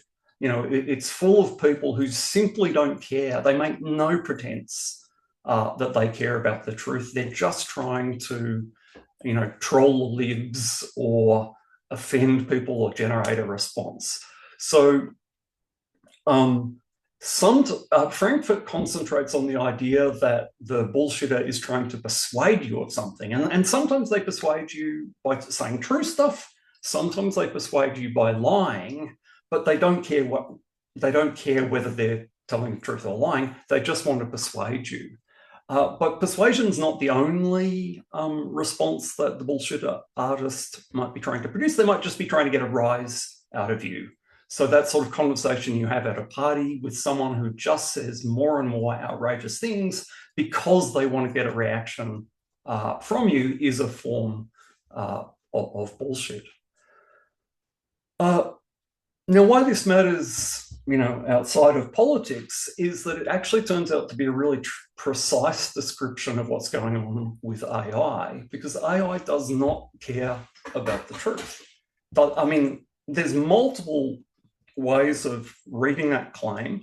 Obviously, it doesn't care about the truth because it doesn't care about anything at all. It doesn't have feelings or emotions, so it can't care. It's not connected to the world. You know, that might change as robots end up with sensors wandering around in the real world. But if I'm engaging with, you know, a large language model, it's trained on the on text online or text taken out of, you know, big corpuses of books. But that's quite different to the world. So it's not just that it can't care about anything, but it's not connected to the world. It's also really oriented towards persuading us. So if you think about how we, you know, one way of reading this is in terms of a sort of sycophancy critique of AI, that, you know, AI wants you to continue to engage with it. So it's always, you know, happy and cheery and telling you how wonderful you are. But at a deeper level, the models are trained by people reacting to them. And so what it's learning is not to say true things. It's learning to say things that people think are true or judge to be true. And that's quite different. So at a really deep level, these machines are bullshit machines. They're not the outputs of, they don't care about the truth. That's quite hard to see, because in lots of contexts, what they say is in fact true. You know, like, so you can fact check them. If it's the kind of claim you can fact check, you can fact check them. And it turns out that what they're saying is true. They might even be useful in guiding us towards the truth. But that's not because they care about the truth. I mean, there's a kind of sense in which once you become familiar with someone who bullshits a lot, and if you sort of understand why someone who doesn't care about the truth says what they say, you can still form beliefs on the basis of that. You can use what they say as evidence to form an opinion. But what you can't do is believe them because you think that what they are saying is true. So that means that these things aren't they can be reliable but not trustworthy. Because trust is a relationship that involves a certain form of care for the other. When I trust someone, I am making claims about their motivation. So, you know, if you ask me whether I know that my partner is faithful to me, one answer is I can say, well, she is, because I've put a tracker on her phone and I know where she is at every moment. That's a very reliable method of checking whether my partner is cheating on me. But I don't trust that's the opposite of trusting your partner. So you can see there how trust and reliability are quite different. The tracker is very reliable, but it's not evident. It's not an example of trust. To trust someone, you have to make yourself vulnerable to them, and that requires having beliefs about their intentions, which these machines don't have. So they're really quite strange. That sort of combination of reliability, but of reliable bullshit is quite alien to human experience. So that's the first claim, that it's bullshit. The second claim relies on another claim, which is that machines aren't moral agents. Now, I've kind of already said that in a way. What I mean by this is that they are not responsible for their actions. We wouldn't punish them, for instance. So if I act on the advice that's given to me by ChatGPT and something terrible happens, maybe I blame, the programmers or the people who created the data. Maybe I blame myself. What I can't do is blame the machine. I can't talk about the machine as being responsible for what it does. Almost no one believes that. There's a couple of papers now who will argue for something that looks like responsibility, but almost nobody will say imprison the robot or imprison the large language, the chat bot. They'll say, look, it's not a safe product, it's not well designed, or you were an idiot to rely on it. But they won't blame the machine itself. And in actual fact, that'd get me a long way to some of the later argument. If you believe that the machines aren't moral agents, that itself is enough to say some interesting things about their capacity to be creative. But I think it's worse than that. I'm going to argue that their inability to act means that they are in fact not capable of using concepts. Now that's a strong claim, and I'm not sure. In the background here is a lot of philosophy of language coming from University of Pittsburgh philosopher Robert Brandom, who has an account of meaning that talks about what it is to mean something or what it is to use a concept in terms of a commitment to inferences, by which what he means is that if I tell you that, I don't know, the piece of fruit I'm holding is a banana, then I'm committing myself to a whole set of other claims around it, that it's edible, that it's probably yellow, that's the kind of thing that, chimpanzees and elephants like. And if I'm not prepared to say those things as well, then I don't mean what ordinary people mean by the banana. Okay, so if I walk into your bathroom and say, it's a lovely kitchen, and you say, what do you mean? And I say, well, I don't know, it's very clean and I could flush it and, had a nice smell because of the air freshener. What that shows is I don't know what the word means. Okay, so to use language effectively, to use concepts properly, to be capable of communicating, we must commit to inferences. But the problem here is if machines can't act, they can't commit to the inferences because some of the inferences are inferences to action. So if you think about someone walks into the room and says, oh, do you know the house is on fire?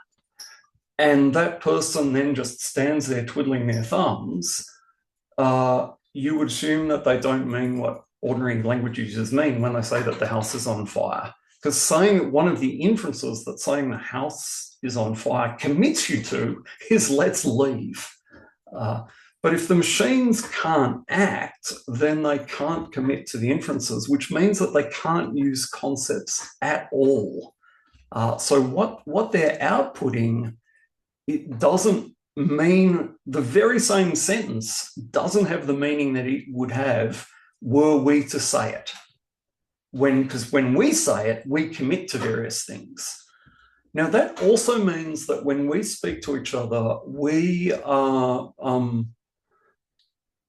stand behind our words, which means that most of what we do when we believe each other on the basis of what's called testimony. Okay, so testimony is essentially telling you something. And when I tell you something, you can believe me because I tell you it. You don't need me to tell you 100 times to then give credence to the belief. So most ordinary human communication, we're not treating each other's statements as evidence for a claim, but rather we're just believing each other. And that's quite hard to get. How can you be justified in believing someone just because they tell you something? They might be lying to you, they might be wrong. But if someone walks into the room and says that it's raining outside and I believe them, it's a completely different evidential route to if I see them shaking off their umbrellas, for instance. Then the shaking the umbrella is evidence for the rain. Telling me that it's raining is testimony. But again, testimony is an act. Machines aren't capable of acting, so they're not capable of testimony. So again, we're not justified in believing them because they have told us something. So the machines here are sort of working more like, fire alarms than someone telling you that the house is on fire. When the machine tells you the house is on fire, maybe you should believe them, but only if it's reliable, only if you treat it as reliable evidence. When a human being tells you the house is on fire, you believe them because they've told you. And they're very different routes to knowledge and justification. So I hope that made sense to people. I'm not looking at the chat, so if you're all saying, what is this bullshit? I'll have to see that in a moment. But if that account is right, that means that machines aren't doing anything when they, the ordinary language, you see, it's produced some outputs, but there's a sense in which it didn't produce them at all. A chain of human choices led to outputs emerging, but the machine is not the agent there. And they don't mean anything. They're not committed to anything that they say. So now we go back to that question about whether or not they can be creative or not. And if we pay attention to the kind of the verb there, they can't be anything. They're not being creative because they're not being anything. They're not, and they're certainly not, telling you a story, for instance. Even if they, write Hamlet word for word, the text that results is not the same as the text that Shakespeare wrote, because they're not committed to it. They don't take any responsibility for it. They can't take any responsibility for it. All right. So that actually has some really interesting implications now when it comes to how this is a little bit hard to get right, because there's a sense in which clearly if they're not capable of acting, they're not capable of provoking something. So they're not capable of provoking us. So that's sort of, that classic artistic project of kind of trying to push the limits and get people to have a reaction. Even if the machine outputs exactly the same thing as the human artist, it's not doing anything at all. But it's also true that the the same, that sometimes the intention of the artist or the creator is part of the content of the work. So if you want to, if you ask me about what the work is, the answer I give you refers to the intentions of the artist or the creator. So if you think about satire or irony or provocation, then the outputs of the machine that simply are not capable of being that. So again, this is a little bit tricky because the argument's actually working at two levels. One, the machine doesn't mean anything at all by it, but even something that in a human being, you would say, oh, they were trying to, they were being ironic, for instance. This is an example of irony that relies upon description of human intention that machines can't have. So they said that they can't do conceptual art, for instance, which I think, hadn't thought about much until I started working on this talk. But if you conceptual art relies upon the intention of the artist in a way that machines are not capable of. If you're paying attention, you will realize that there is a problem here in terms of describing what the machines are doing as bullshitting as well. Okay, so one of the ways you can push back on this talk is that to describe what the machines are doing as bullshit attributed an intention to them, that attributed motivation to them, and they're not motivated. The same argument suggests they're not motivated at all.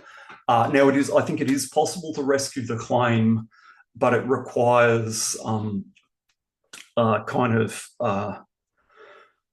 going back and redescribing what's going on when the machine makes outputs without reference to the truth in a way that still captures that lack of relationship to the truth without attributing to an intention to the machine. And it just makes the whole paper a bit messier. So I think it's doable, but if they don't have intentions, then it's also quite hard to talk about them trying to persuade us.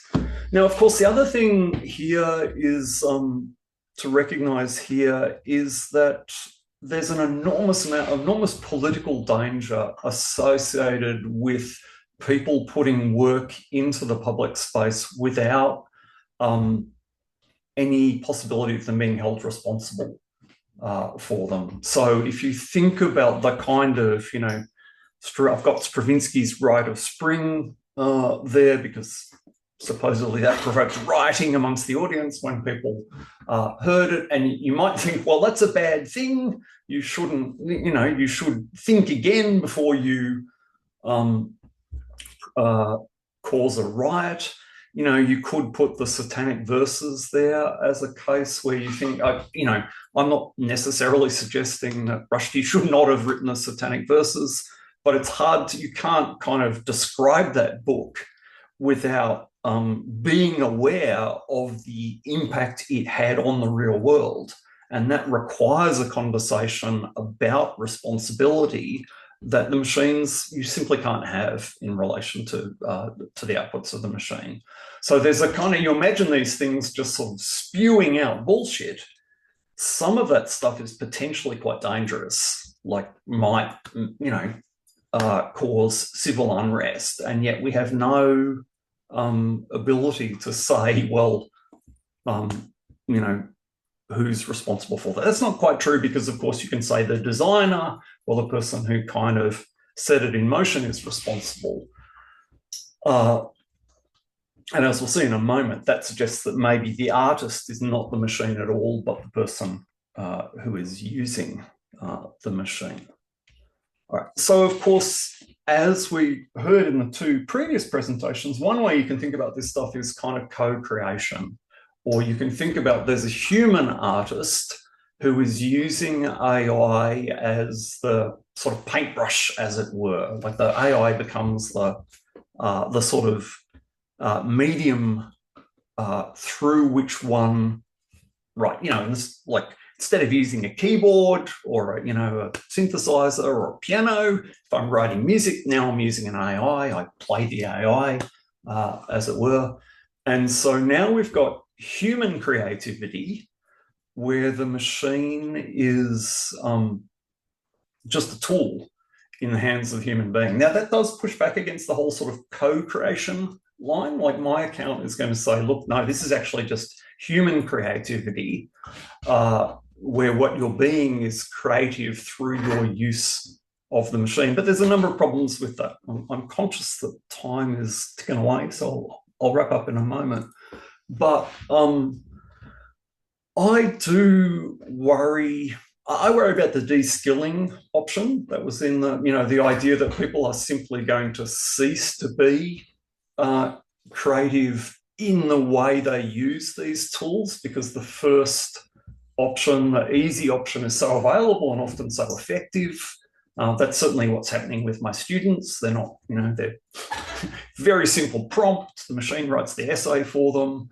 They don't learn anything at all through that. And it's very hard to say that they are exercising much agency at all. So I do think there's a danger of sort of artistic de-skilling here.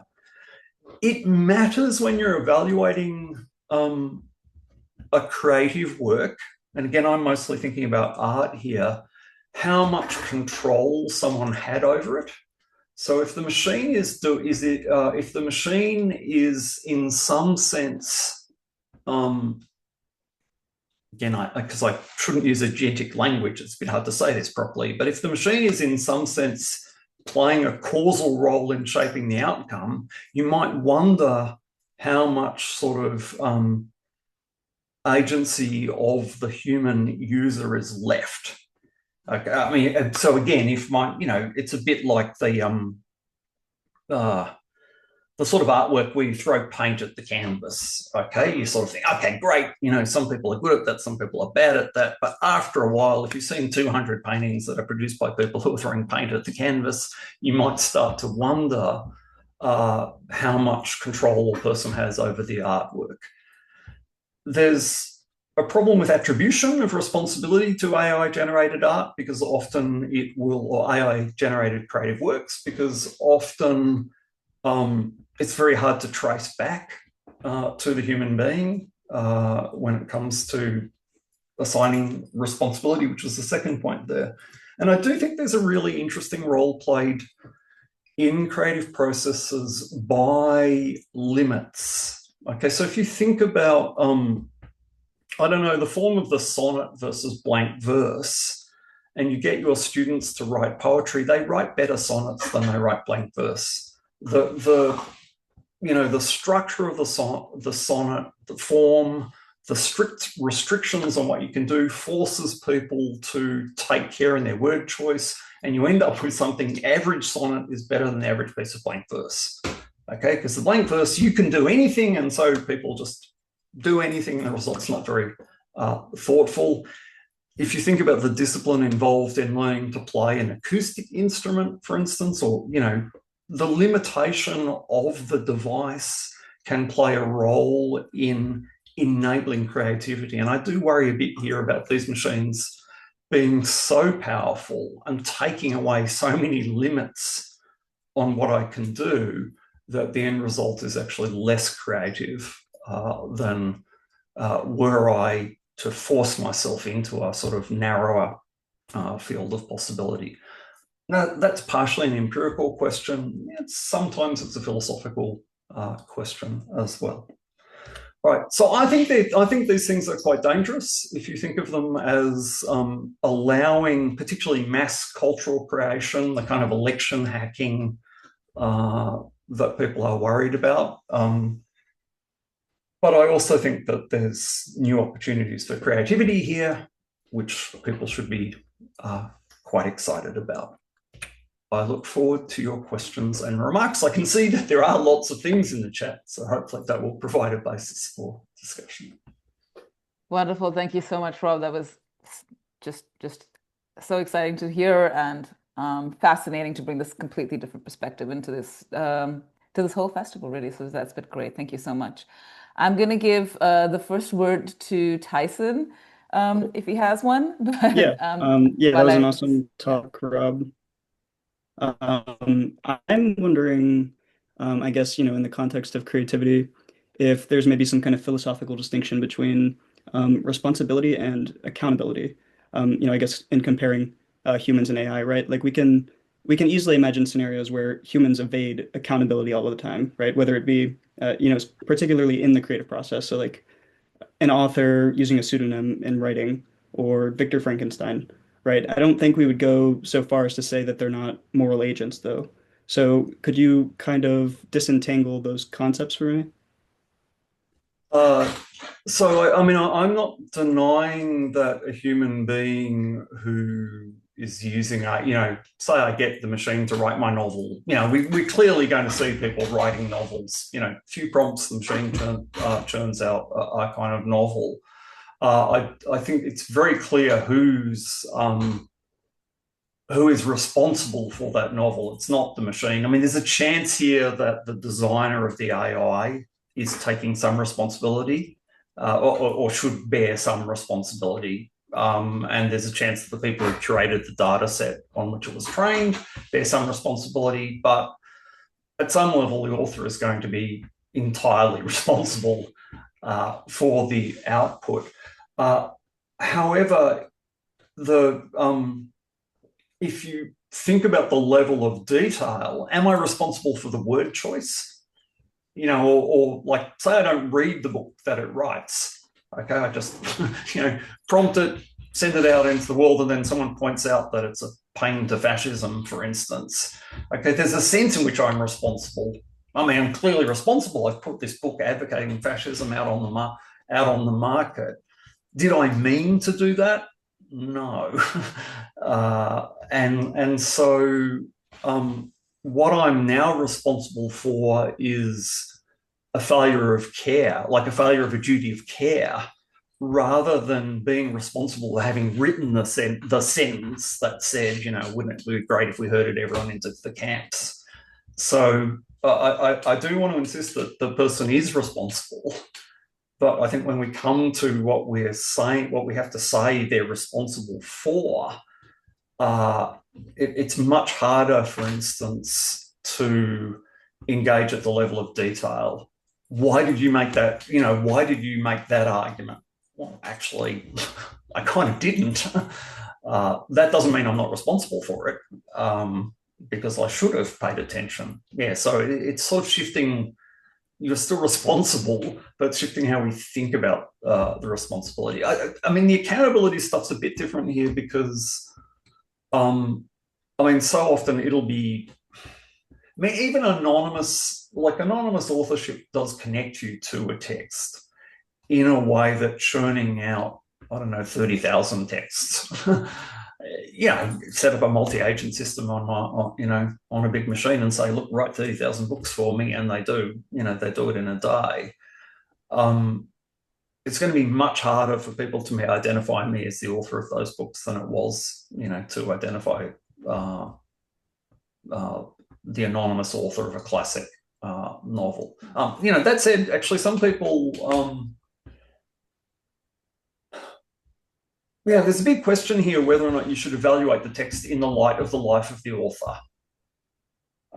This is a genuine political, ethical and political question. If you discover that the author of the book is a child abuser, they've written a beautiful parenting manual.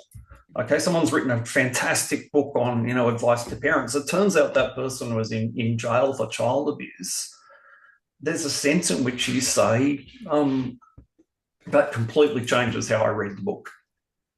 Now, for that reason, some people think anonymous authorship is actually really dangerous. There's a kind of, if you're not willing to stand up for what you're saying, to be identified as the author, you are not accepting responsibility for the choices that you're making. Yeah. So I think, anonymous authorship is itself not unproblematic. There's tons of questions there, but I think mainly they're quite broad, so we'll bring them to the panel discussion. I do have a question as well, Rob, actually two, but one is first, I'm very struck by the way you sort of said, well, is the reason that they're bullshit machines the fact that they are the whole way in which artificial intelligence has been rolled out, and there are lots of people in artificial intelligence who are very unhappy that it's owned by the most powerful people now, who essentially are, in some ways, they would say misusing AI. So, for instance, it's all about because it's about its businesses, and so they're all sort of programmed to keep people on, which is why they tend to be bullshitter, and like they just that's their MO. So the question is, if it was modeled differently, do you think they are still bullshit machines? If it's essentially seen as, oh, here's a calculator, you just buy a calculator and that's it, but not that you have to keep using the calculator every day.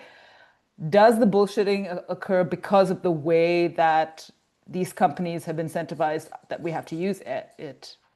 Or is it? Yeah. I mean, the short answer is no. Like these things are, on my account, these things are fundamentally bullshitters because they are not, for two reasons. One, they're not in the world. They're not actually connected to the world. They're connected to unreliable representations of the world. They will tell you what other people have said. Or, I mean, they can tell you things that other people haven't said, but they're telling you on the basis what people have said, not on going out into the world themselves. Again, that might change if they were really connected, they had sensors in various ways. But the other thing is because they're not sentient, they don't care about anything. So they can't care about the truth. So for me, this is a fundamental limit. But that's what I'm not saying is I'm not saying that they're unreliable. Like that's it. Most people, when they hear bullshit, they think bullshit means that the reason why you shouldn't believe someone is because they're unreliable. Someone can bullshit by telling the truth. Every single thing the bullshitter says to you. Sometimes the easiest way to get a rise out of someone is just to say a lot of true things. But the point is that the bullshitter doesn't care about the truth. So I mean, there is a whole politics of AI, and the fact that these things are built by, massively wealthy white dudes is a real problem, and it's being sort of imposed on the world. Like the power relationship here is obscene. Like the number, but those are different. Wouldn't matter who was building them. Yeah. These machines can't do what we can do, because they aren't, they're not in the world and they don't care about anything. Can I stretch what you've just said in this wonderful talk to ask you your view on something that's happening now in the artistic space, right? So there's new kinds of phenomena coming out. So there's something that I've come across called the creative displacement anxiety, because now that anyone can, I don't know, there were 4 million books published last year, which was like 2,000% up from the previous year and so on. So it's just that there's just a lot of ways in which the artistic space is being flooded because I can just put a prompt and something creates an image. But what is happening is that it's now what artists are sometimes arguing is that it is devaluing what they do now. So because it's been produced at, well, no cost that we can actively see, it's seen as something quite easy. It doesn't really involve anything, just do it. What is being taken away from the arts, the creative space, is really a denigration of creativity as humans value, because it's suddenly seen as, oh, this is not that difficult anymore. And I'm wondering how, so in some sense, the bullshit, does it extend to the way people, even if we don't, a lot of people would say they're not bullshit machines, but really when we look at, we value things created by AI quite differently. So I'm wondering, so how do we have both stances? I'm wondering what you think about that. Right. Look, I'm not sure if I'm making sense, but one thing to say is it's early days yet. Okay, so I do think that there's an analogy here to the history of recorded music or kind of live computer-generated music, where there's something about going to see a jazz band or an acoustic guitarist who where what you experience is related to their limitations. And if I went to see the same performance where someone pressed play and then I heard the same thing note for note, there's a sense in which what I'm the artwork is really different and the experience is really different.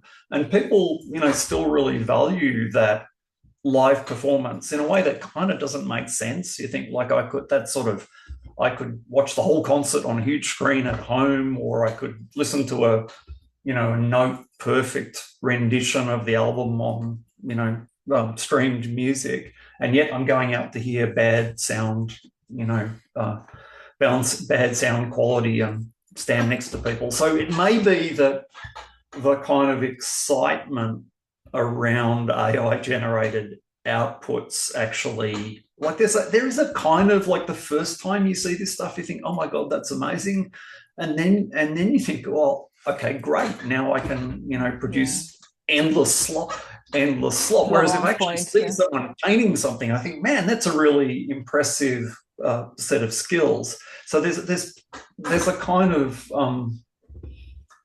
product versus process thing going on here. You probably need to be a better cultural theorist than I am to sort of think well about it. But again, the fact that they don't mean anything that they say, or in fact that this stuff doesn't mean anything at all until we pick it up, also challenges what it is, like what we should say when we see the AI generated art.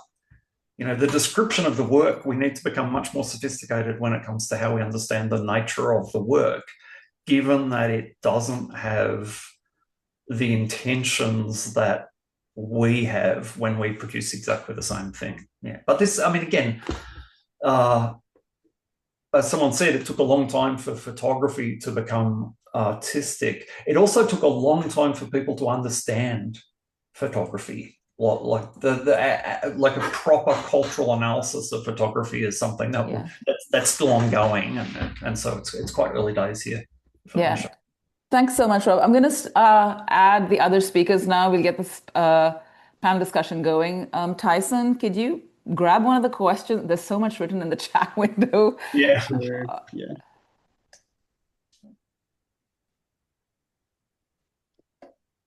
Okay, I'll read out a question from Rosa. This question is for all panelists, creators worldwide, especially artists. Creators worldwide, especially artists, are facing a steep income decline due to AI, and the income losses keep increasing. In addition, creators are facing unprecedented copyright infringements.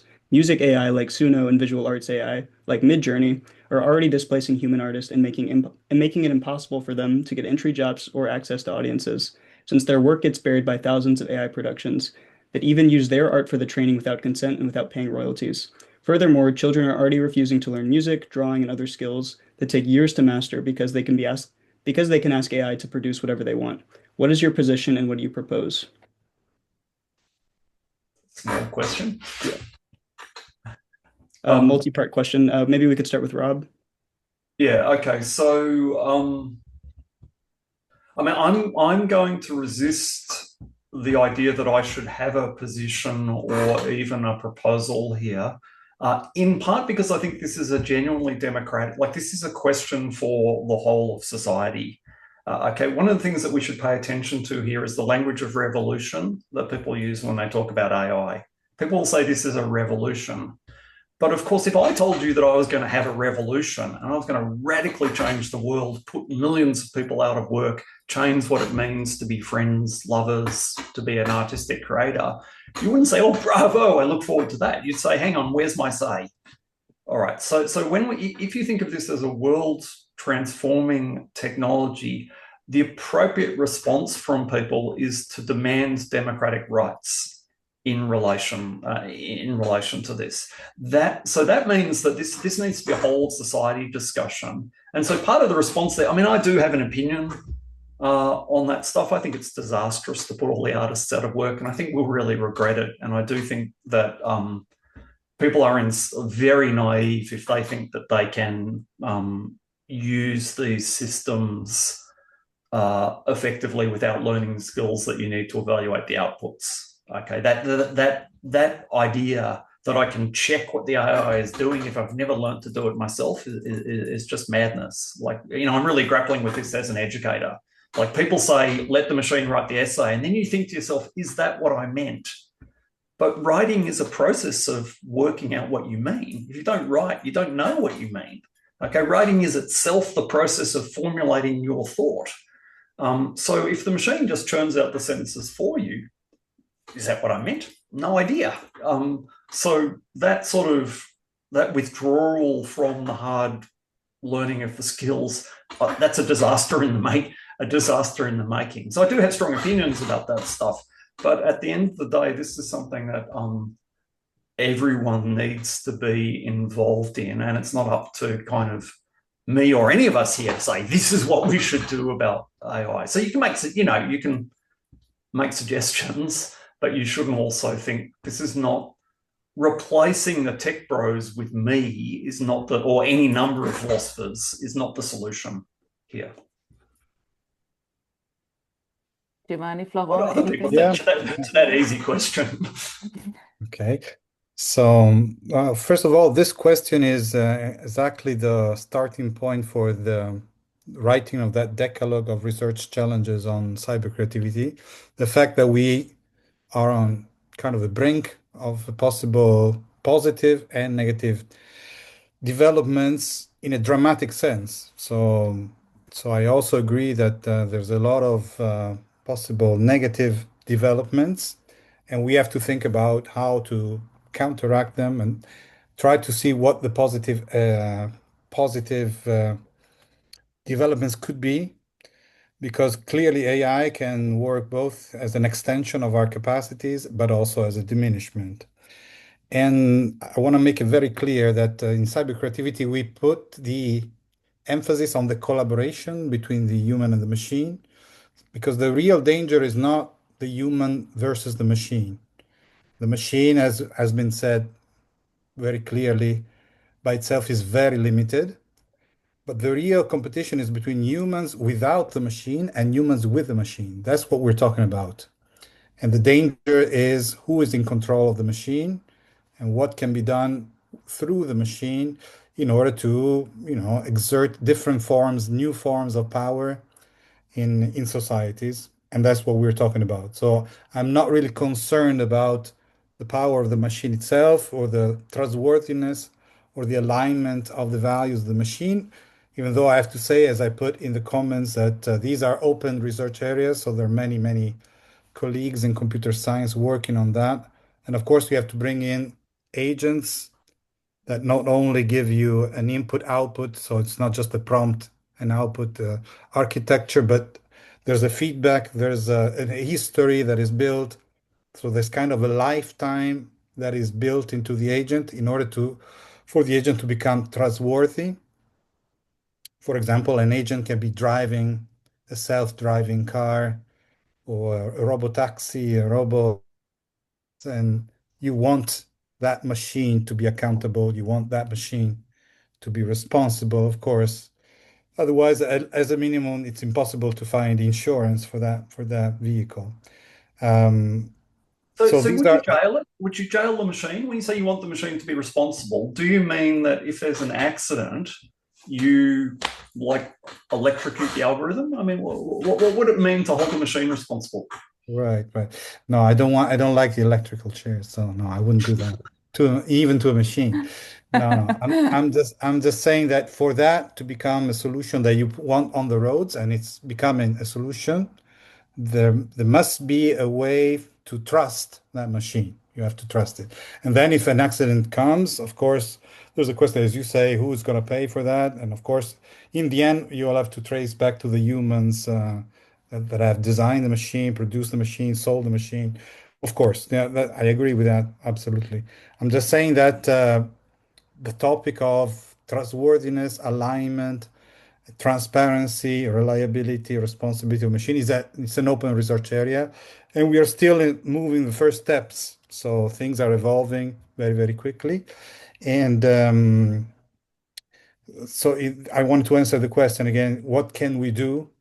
First of all, I feel there will be in the future, near future, a lot of value for purely human creative experiences. So playing unplugged, for example, and unplugged concerts will have a much higher value in the future because you will know that there is no question about the fact that only humans are playing, only humans are expressing. So there will be Yeah. a huge value for that. And there will be a necessity for training human capacities, just like the car. Essentially, the invention of the car made us all incapable of riding a horse and very, very weak in terms of walking and running. And then you need a gym. You will need gyms for the mind and gyms for creativity. We can do that. And finally, one more thing, the friction idea that we have very, very quickly talked about is a way to use the machine that does not decrease your abilities, but tries to enhance your abilities. So we can try to find ways of using these very powerful algorithms that do not offload our cognitive capacities, but transform them. In the end, we will be transformed. We already are, of course, because we are not purely human. As soon as you use your electrical dopamine stimulator, of course, you're not purely human. You're already hybrid. But we have to design, this is our responsibility as researchers, to design the ways in which we can use the machines for the benefit, for the growth, for the enhancement of our capacity and not the diminution. It's very difficult, so it's a critical question, but I think that's our mission. Florent, you want to add Yeah, something? Yeah. well, it's a bit different from what Giovanni said, but it will go with maybe a bit with Robert, what Robert just said. I'm pretty fond of history, and Gen AI or even virtual reality, 3D printing are what we call the fourth industrial revolution. And at each one of those industrial revolution, we've seen few things appears. Before each one of them, we have people that say, oh, this will kill the jobs and we will not have any more jobs at all. But after each one of those happened, the jobs changed. There tend to be different jobs, new jobs appears.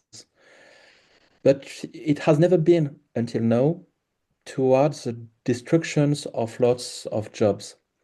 Regarding the history of arts, I've talked a bit earlier about photography, and the same thing happened with artists, with painters that have been the top talents in the beginning of the 19th century was to reproduce as perfectly as they can a human and describe a human as perfectly as they could.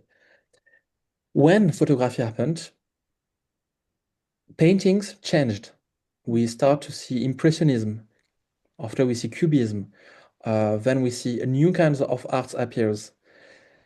And if we moved a bit closer to us in times when digital art appears, we kind of see the same thing happens. People were like, oh no, this is not 3D paintings. Oh, this is 3D effects. This is not like they reproduce a maquette to set a movie.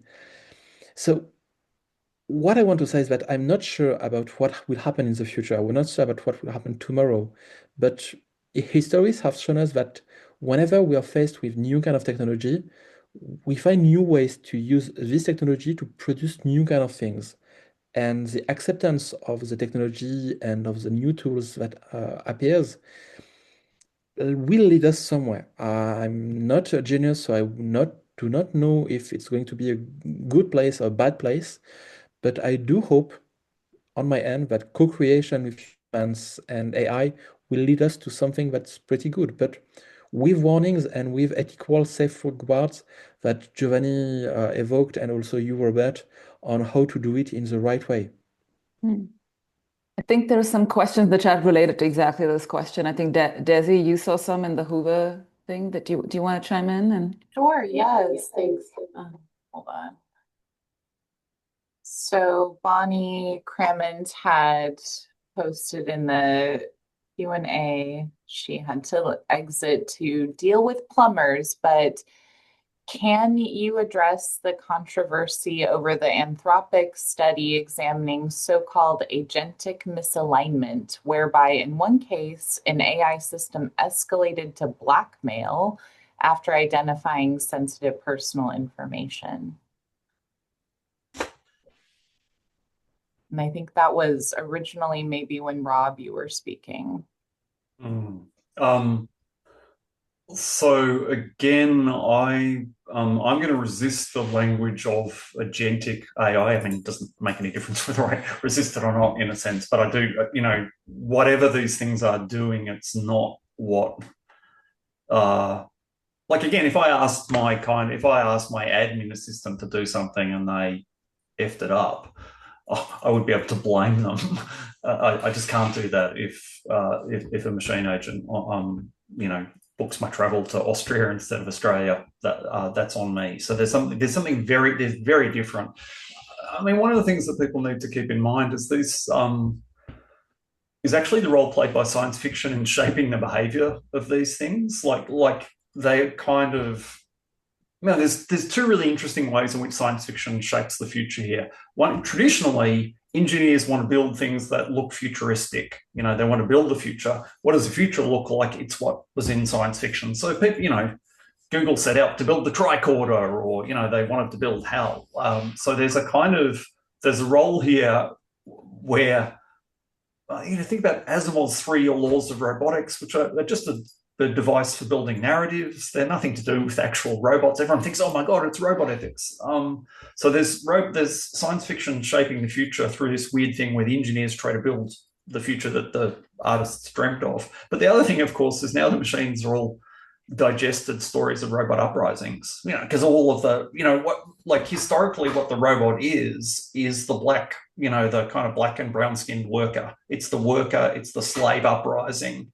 And so all the stories that are supposedly about robots are really about kind of, socialism and anti-colonial movements, thinly disguised by talking about machines.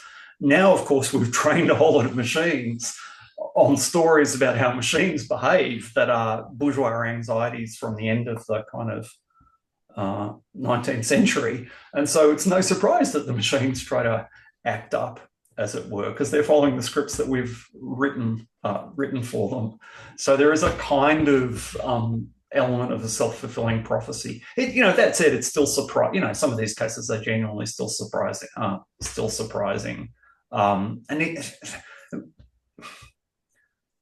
Remember this difference between trustworthiness and reliability, like that difference between when I trust someone because I give over. Like there's a gift of responsibility. I trust that you will do the right thing. I don't try to control it. If I'm trusting you, I don't try to control it. Whereas reliability is quite different. The driverless vehicle might be very reliable, but you don't trust it in the same sense that you trust your friend to drive. And so one of the things we have to think about here is when we hear these stories about the machines going horribly wrong, is that evidence that they're not reliable or evidence that they're not trustworthy? And I suspect because we shouldn't be trusting them anyway, it's got to be that they're unreliable. And that sort of shifts. Then it's just like making a mistake of some other form. But it sounds a bit more dramatic because they are locking people in freezers and murdering them and stuff. I see in the chat window there are a lot of sort of related questions to already the things that have been talked about, which is trustworthiness, responsibility. So there's one from Twin that says, if AI is a machine that has no responsibilities, how are its creators or parents as real humans? I think Rob was catering to this. How do they make sure that children become useful for users who ask them for advice 24/7? There's a response by Dan talking about this. And I think I want to, everyone sort of sees, and Florent, Giovanni, everyone speaks to like, this is just the next wave of sort of advancement, technological advancement, and we've survived previous ones. But I wonder if you could think about if there's reason to be more concerned now, because of something Rob has already talked about, cognitive de-skilling. This came up yesterday as well, the word cognitive surrender. There's also there's kind of a divide between like, the whole how to optimize the use of it versus how it actually changes us. Some of you pointed this out, but also there's no incentive for the people who are running it to make it. It's like a pharma company. They're too big, you know, they can do whatever they want, and people can sue them. Like someone brought up Jonathan Haid's work, which now, let's say, Meta was sued for like, you know, had a 3 million fine. 3 million is nothing for Meta, right? Like, so the point is you can do a lot of mistakes, and it doesn't, you know, I would argue that, you know, the invention of the camera changed things, but the cameras won't impose on everybody, and it didn't, you know, it was a very different thing. So we're in a unique situation here where you have big industry and people with a lot of money and a lot of power who are too big, I think, to fail, wielding a lot of control in every aspect of sort of community life now. So, is it enough to think of, as Giovanni said, sort of we have to find other ways to train people, because there's no way, it seems to me that saying what we're saying is that there's no way to resist this. So we just have to accept it and like build the humans, then other humans, then we have to then build other systems to ward away the problems we have from embracing these technologies, because we cannot but embrace it. Is that what the argument is here? That, or do you disagree? No, I agree. There is one difference between this revolution, if we want to call it that way, and the previous ones, which is the time scale. Because now the time scale is much shorter than a generation, whereas in previous revolutions, we had more time to adjust. And especially there was a way from previous generation to give some wisdom to the new ones. Now, the fact that the technology changes in a span of a few years, or now perhaps even months, this changes, this is a quantitative change that also has qualitative differences in the fact that it's very difficult and also produces a lot of anxiety to remain up to date with the new technologies and to know, for example, in education, what is the right way to use it, how to teach it, what students can do with it. It changes, you know, in a few months, things have changed completely. So this aspect is different, and but I agree with Florent that we will reach a new state of equilibrium. We are now in what Thomas Kuhn called a paradigm shift, and we will reach a new equilibrium. We don't know yet, of course, what that equilibrium will look like. And certainly, as you say, Anna, there are big players which are huge, out of scale with respect to what we had in previous revolutions, which have also great power on using these technologies. So one way, if I can, you know, work with and brainstorm possible alternatives, is something that also Florent mentioned in his presentation, the fact that we can also work with small scale models. We also talk about models at the edge of the network, in which the data that is used for training is under control, and the functions that the AI is mandated to perform are much more limited. And these can be very, very useful in performing, or let's say augmenting our performance in a way which is not controlled by these big players, and has much less potential to develop in negative ways for humanity. In my presentation, I showed you very quickly one slide of this social network for AI agents, which is called Moltbook. And in there, you see multiple examples of these negative or detrimental or malevolent behaviors developed by agents. And so that is for sure the potential for developing malevolent attitudes, and also, as they do transactions, malevolent actions in terms of hurting humanity. And that's why you have to build by design the values of alignment with human values and the reliability and trustworthiness that we were talking about. So that's why it's such an important topic. And but the fact that there are dangers has been said many, many times. So it's a critical situation that we're living now. I still want to be an optimist, even though, of course, my mates in this panel are less optimist than I am, in the sense that there are things that can be done. But first of all, you have to start from understanding at a deeper level how these machines work and what it means to build values and alignment inside these machines and the ways that these can be used in order to become positive, have positive effects for humans and not negative ones. But there is a big danger, yes. So, I mean, I'm struck here by how laissez-faire people are when it comes to people inside of industry saying, we think there's a 10% chance this will kill us all. Like I really struggle. I struggle to believe that. And, there's nothing so stupid that you can't find a professor who's willing to say it in public.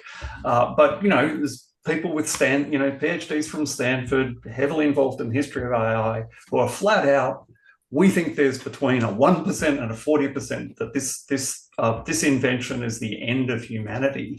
And then no one reaches the conclusion that it should just be shut down immediately.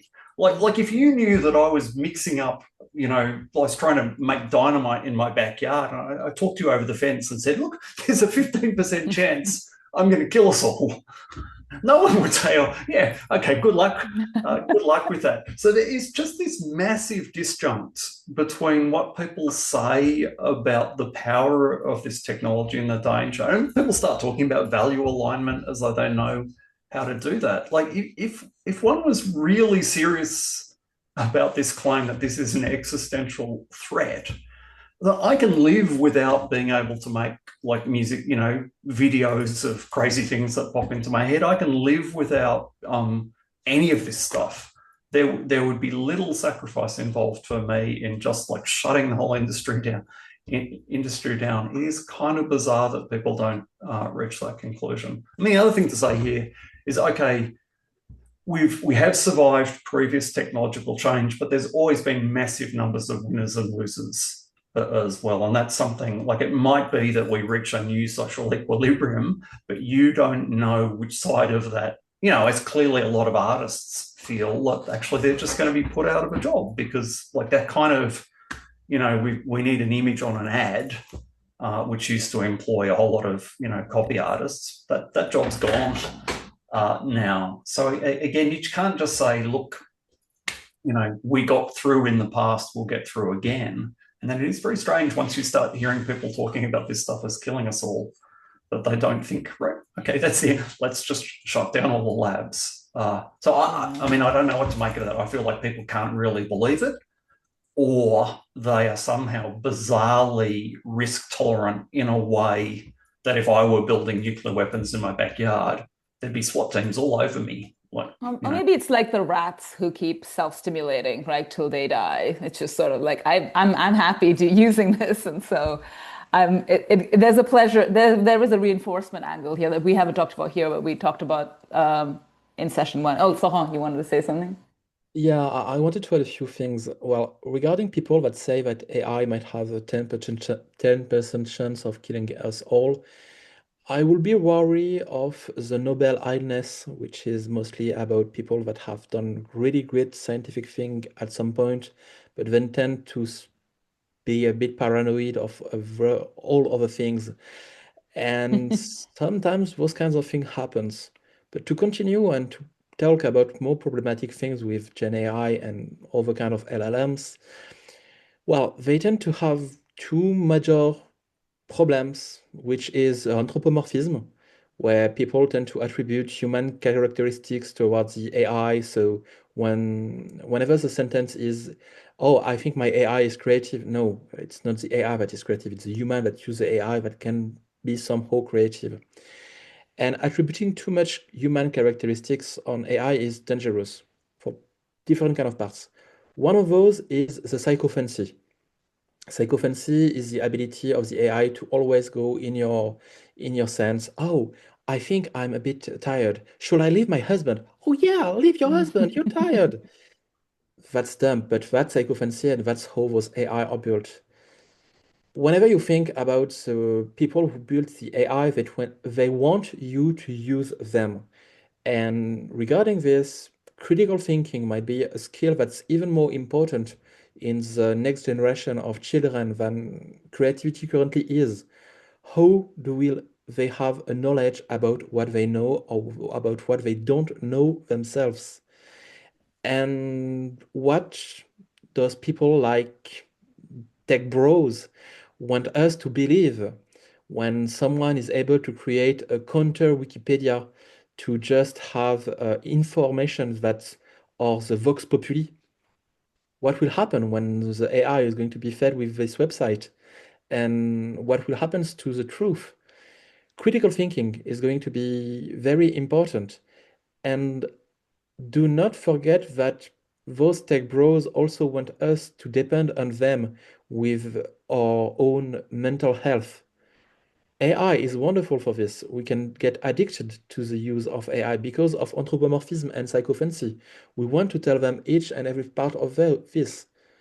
And whatever we say to them, I think they're going to be trained on this, and we will be flagged about our own disease, on our insecurities, and getting us more addicted. And that's one of the big dangerous part of the unethical use of AI. Regarding, just to get to the main topic of Anthropic, I know that they are the only company that's disclose what they find with the AI model, which is in a good and a bad way. I've have a quick look at the 80-page manuscript that they feed the new Claude models of philosophy, ethics, and way to answer to limit the biases. Will this be enough? I'm not sure. How long will Claude use Anthropic will use those kind of safeguards to humans? Not sure either.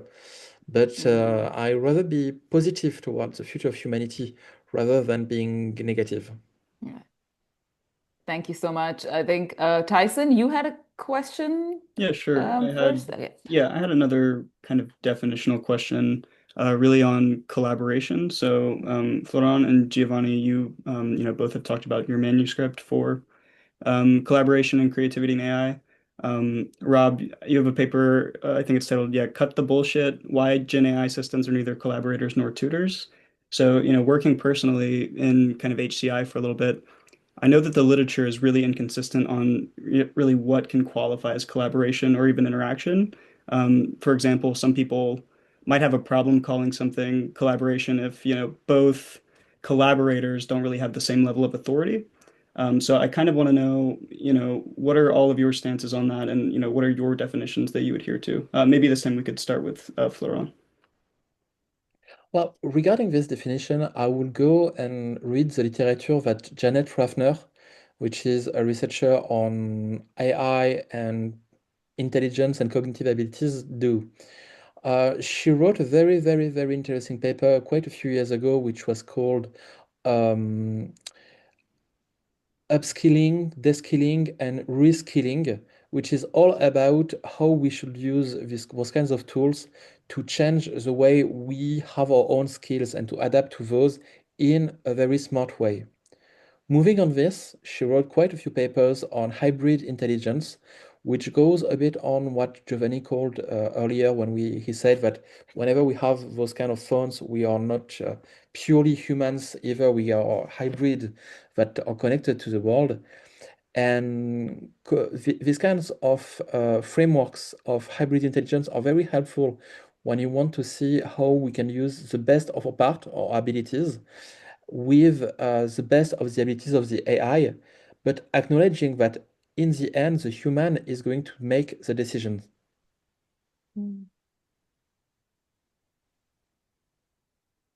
Okay. Rob or Giovanni?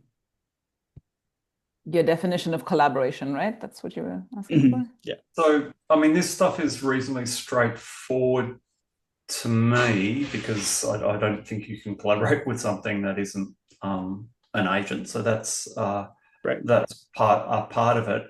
It's also that the tutor thing's important here because one of the things that's going on in an educational context is someone is taking you seriously. That like if you think about what it is, so I mean, coming back to the earlier remarks about critical thinking, how do you become capable of critical thinking?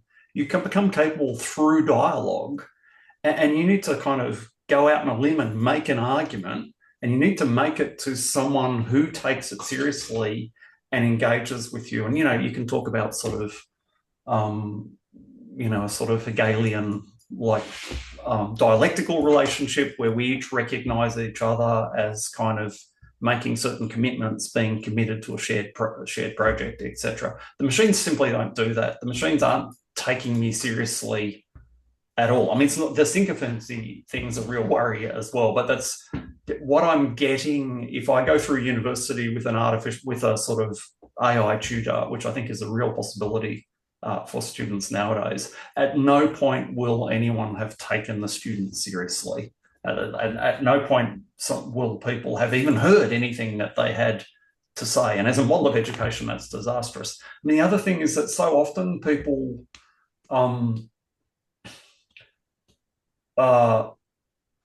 they will say, look, you can work with these things, but you have to check what they say. You've got to accept responsibility. You've got to check the outputs of the machine. So the tutor might help you, but you've got to check that you've got to check whether that helps any good.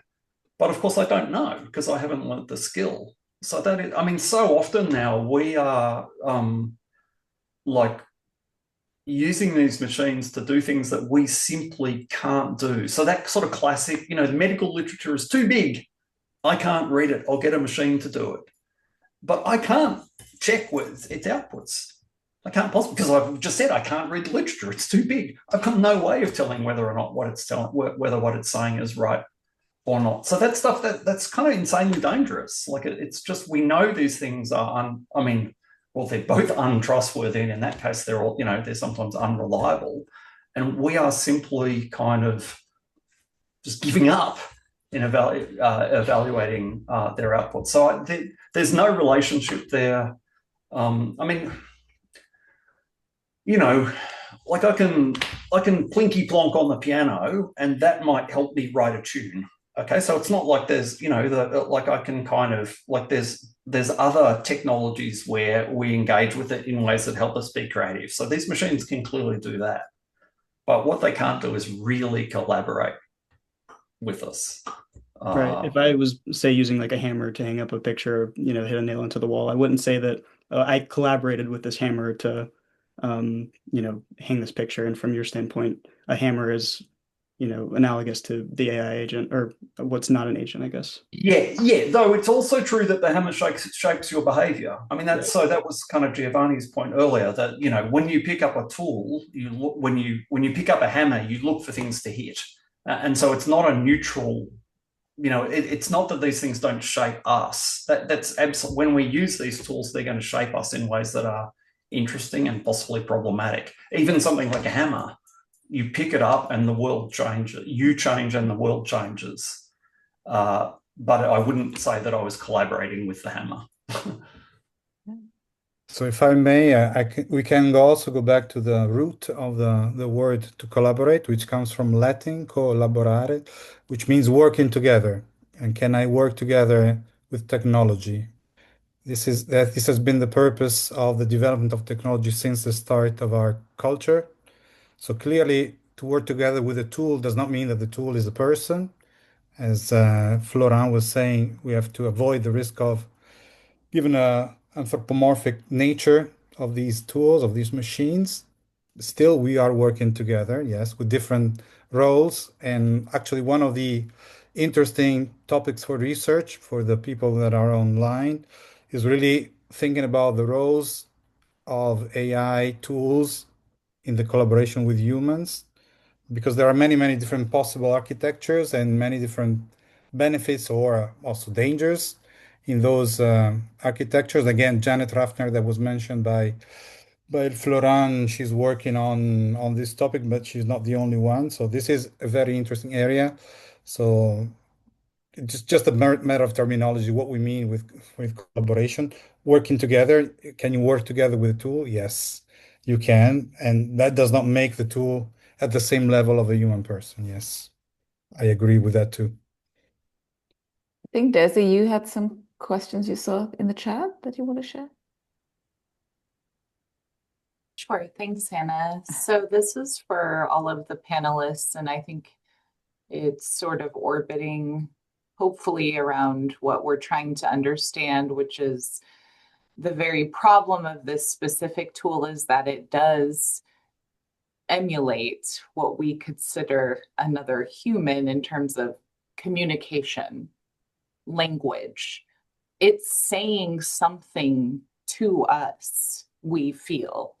So in that, there's an issue with how we talk about these things, as Giovanni brought up. I mean, the words are so critical in the way we discuss this. And I really honed in on that trust component because of dealing with the idea of computational creativity is trust. Could any of you, I'd love to hear from your own work or from others' work. Do you believe that interpersonal trust is computational? And would that then change the way we would relate to the tool? So, can I just say, I mean, if I trust you, I am not making a risk assessment of the chance that you will betray me. Okay. If you ask me, do I trust you? And then you ask me, well, what percentage have you put on the fact that you will betray me? If I give any answer to that, I'm not trusting you. This is not the only sense of trust out there, but there is a sense of trust that is resolutely not empirical in that sense. That when I trust someone, I can rely on people to break into my house, for instance. Okay, if there's someone who regularly breaks into my house on Friday night, I can rely on that. Someone's going to break in, but I'm not trusting them to break into my house. Those are completely different notions. And if I trust that you're going to do the right thing by me, I'm not, that is not the same as saying there's a 40% chance that you will. So there's a moralized notion of trust here. It's not the only relevant notion of trust, but that we can't do that with the machines. Rob, I'm interested in what your take is then on something like Fear and Trembling, right? Like the Binding of Isaac, like Abraham, having complete faith, but still kind of doubting. I guess I'm catching on to what you said about having no risk assessment whatsoever. I would still imagine you could have complete faith in someone, but still, kind of have doubts in doing so. Okay. So yeah, but so that's true. If I know that I can't trust you if I know that you will do something. Okay, so that's absolutely true. But part of this notion of a moralized notion of trust is I have to be aware of the possibility that you will do otherwise, because otherwise there's no moment. I don't need to trust you. I simply can't trust you to do something that you can't help but doing. So there does have to be something like a moment of doubt, but it's not the same as putting a number on it. And in that sense, I just wanted to resist the idea that this was a computation. Like I have to know that God might let me down, like in order to kind of to trust. But when I trust, what I'm doing is not thinking, 80% chance this is going to work out. Mm-hmm. Yeah, well, on that note, I think we're exactly at the end of our session. I do want to thank our speakers for engaging in this really interesting debate, for us at least, getting different positions together, even if sometimes contrary positions. I hope it was interesting for everyone else. I do want to say that Robert did speak about making meaningfulness. And I did want to give a shout out to Ruth Richards, who's sitting in on this call, who has really talked about creativity in the context of meaningfulness. And so for anyone who's interested, please look up her work. Thank you all for being here. When we upload the talks, the chat is also there. So for speakers, if you didn't get the chance to look at all of the great engaging dialogue there, you'll still have the chance to do so. Wonderful questions as well from everyone and great engagement. Thank you all so much. This is the end of session 3. We have our final session starting in an hour. I hope to see you there. Thank you all very, Thank you. very much. Bye-bye. Thank you.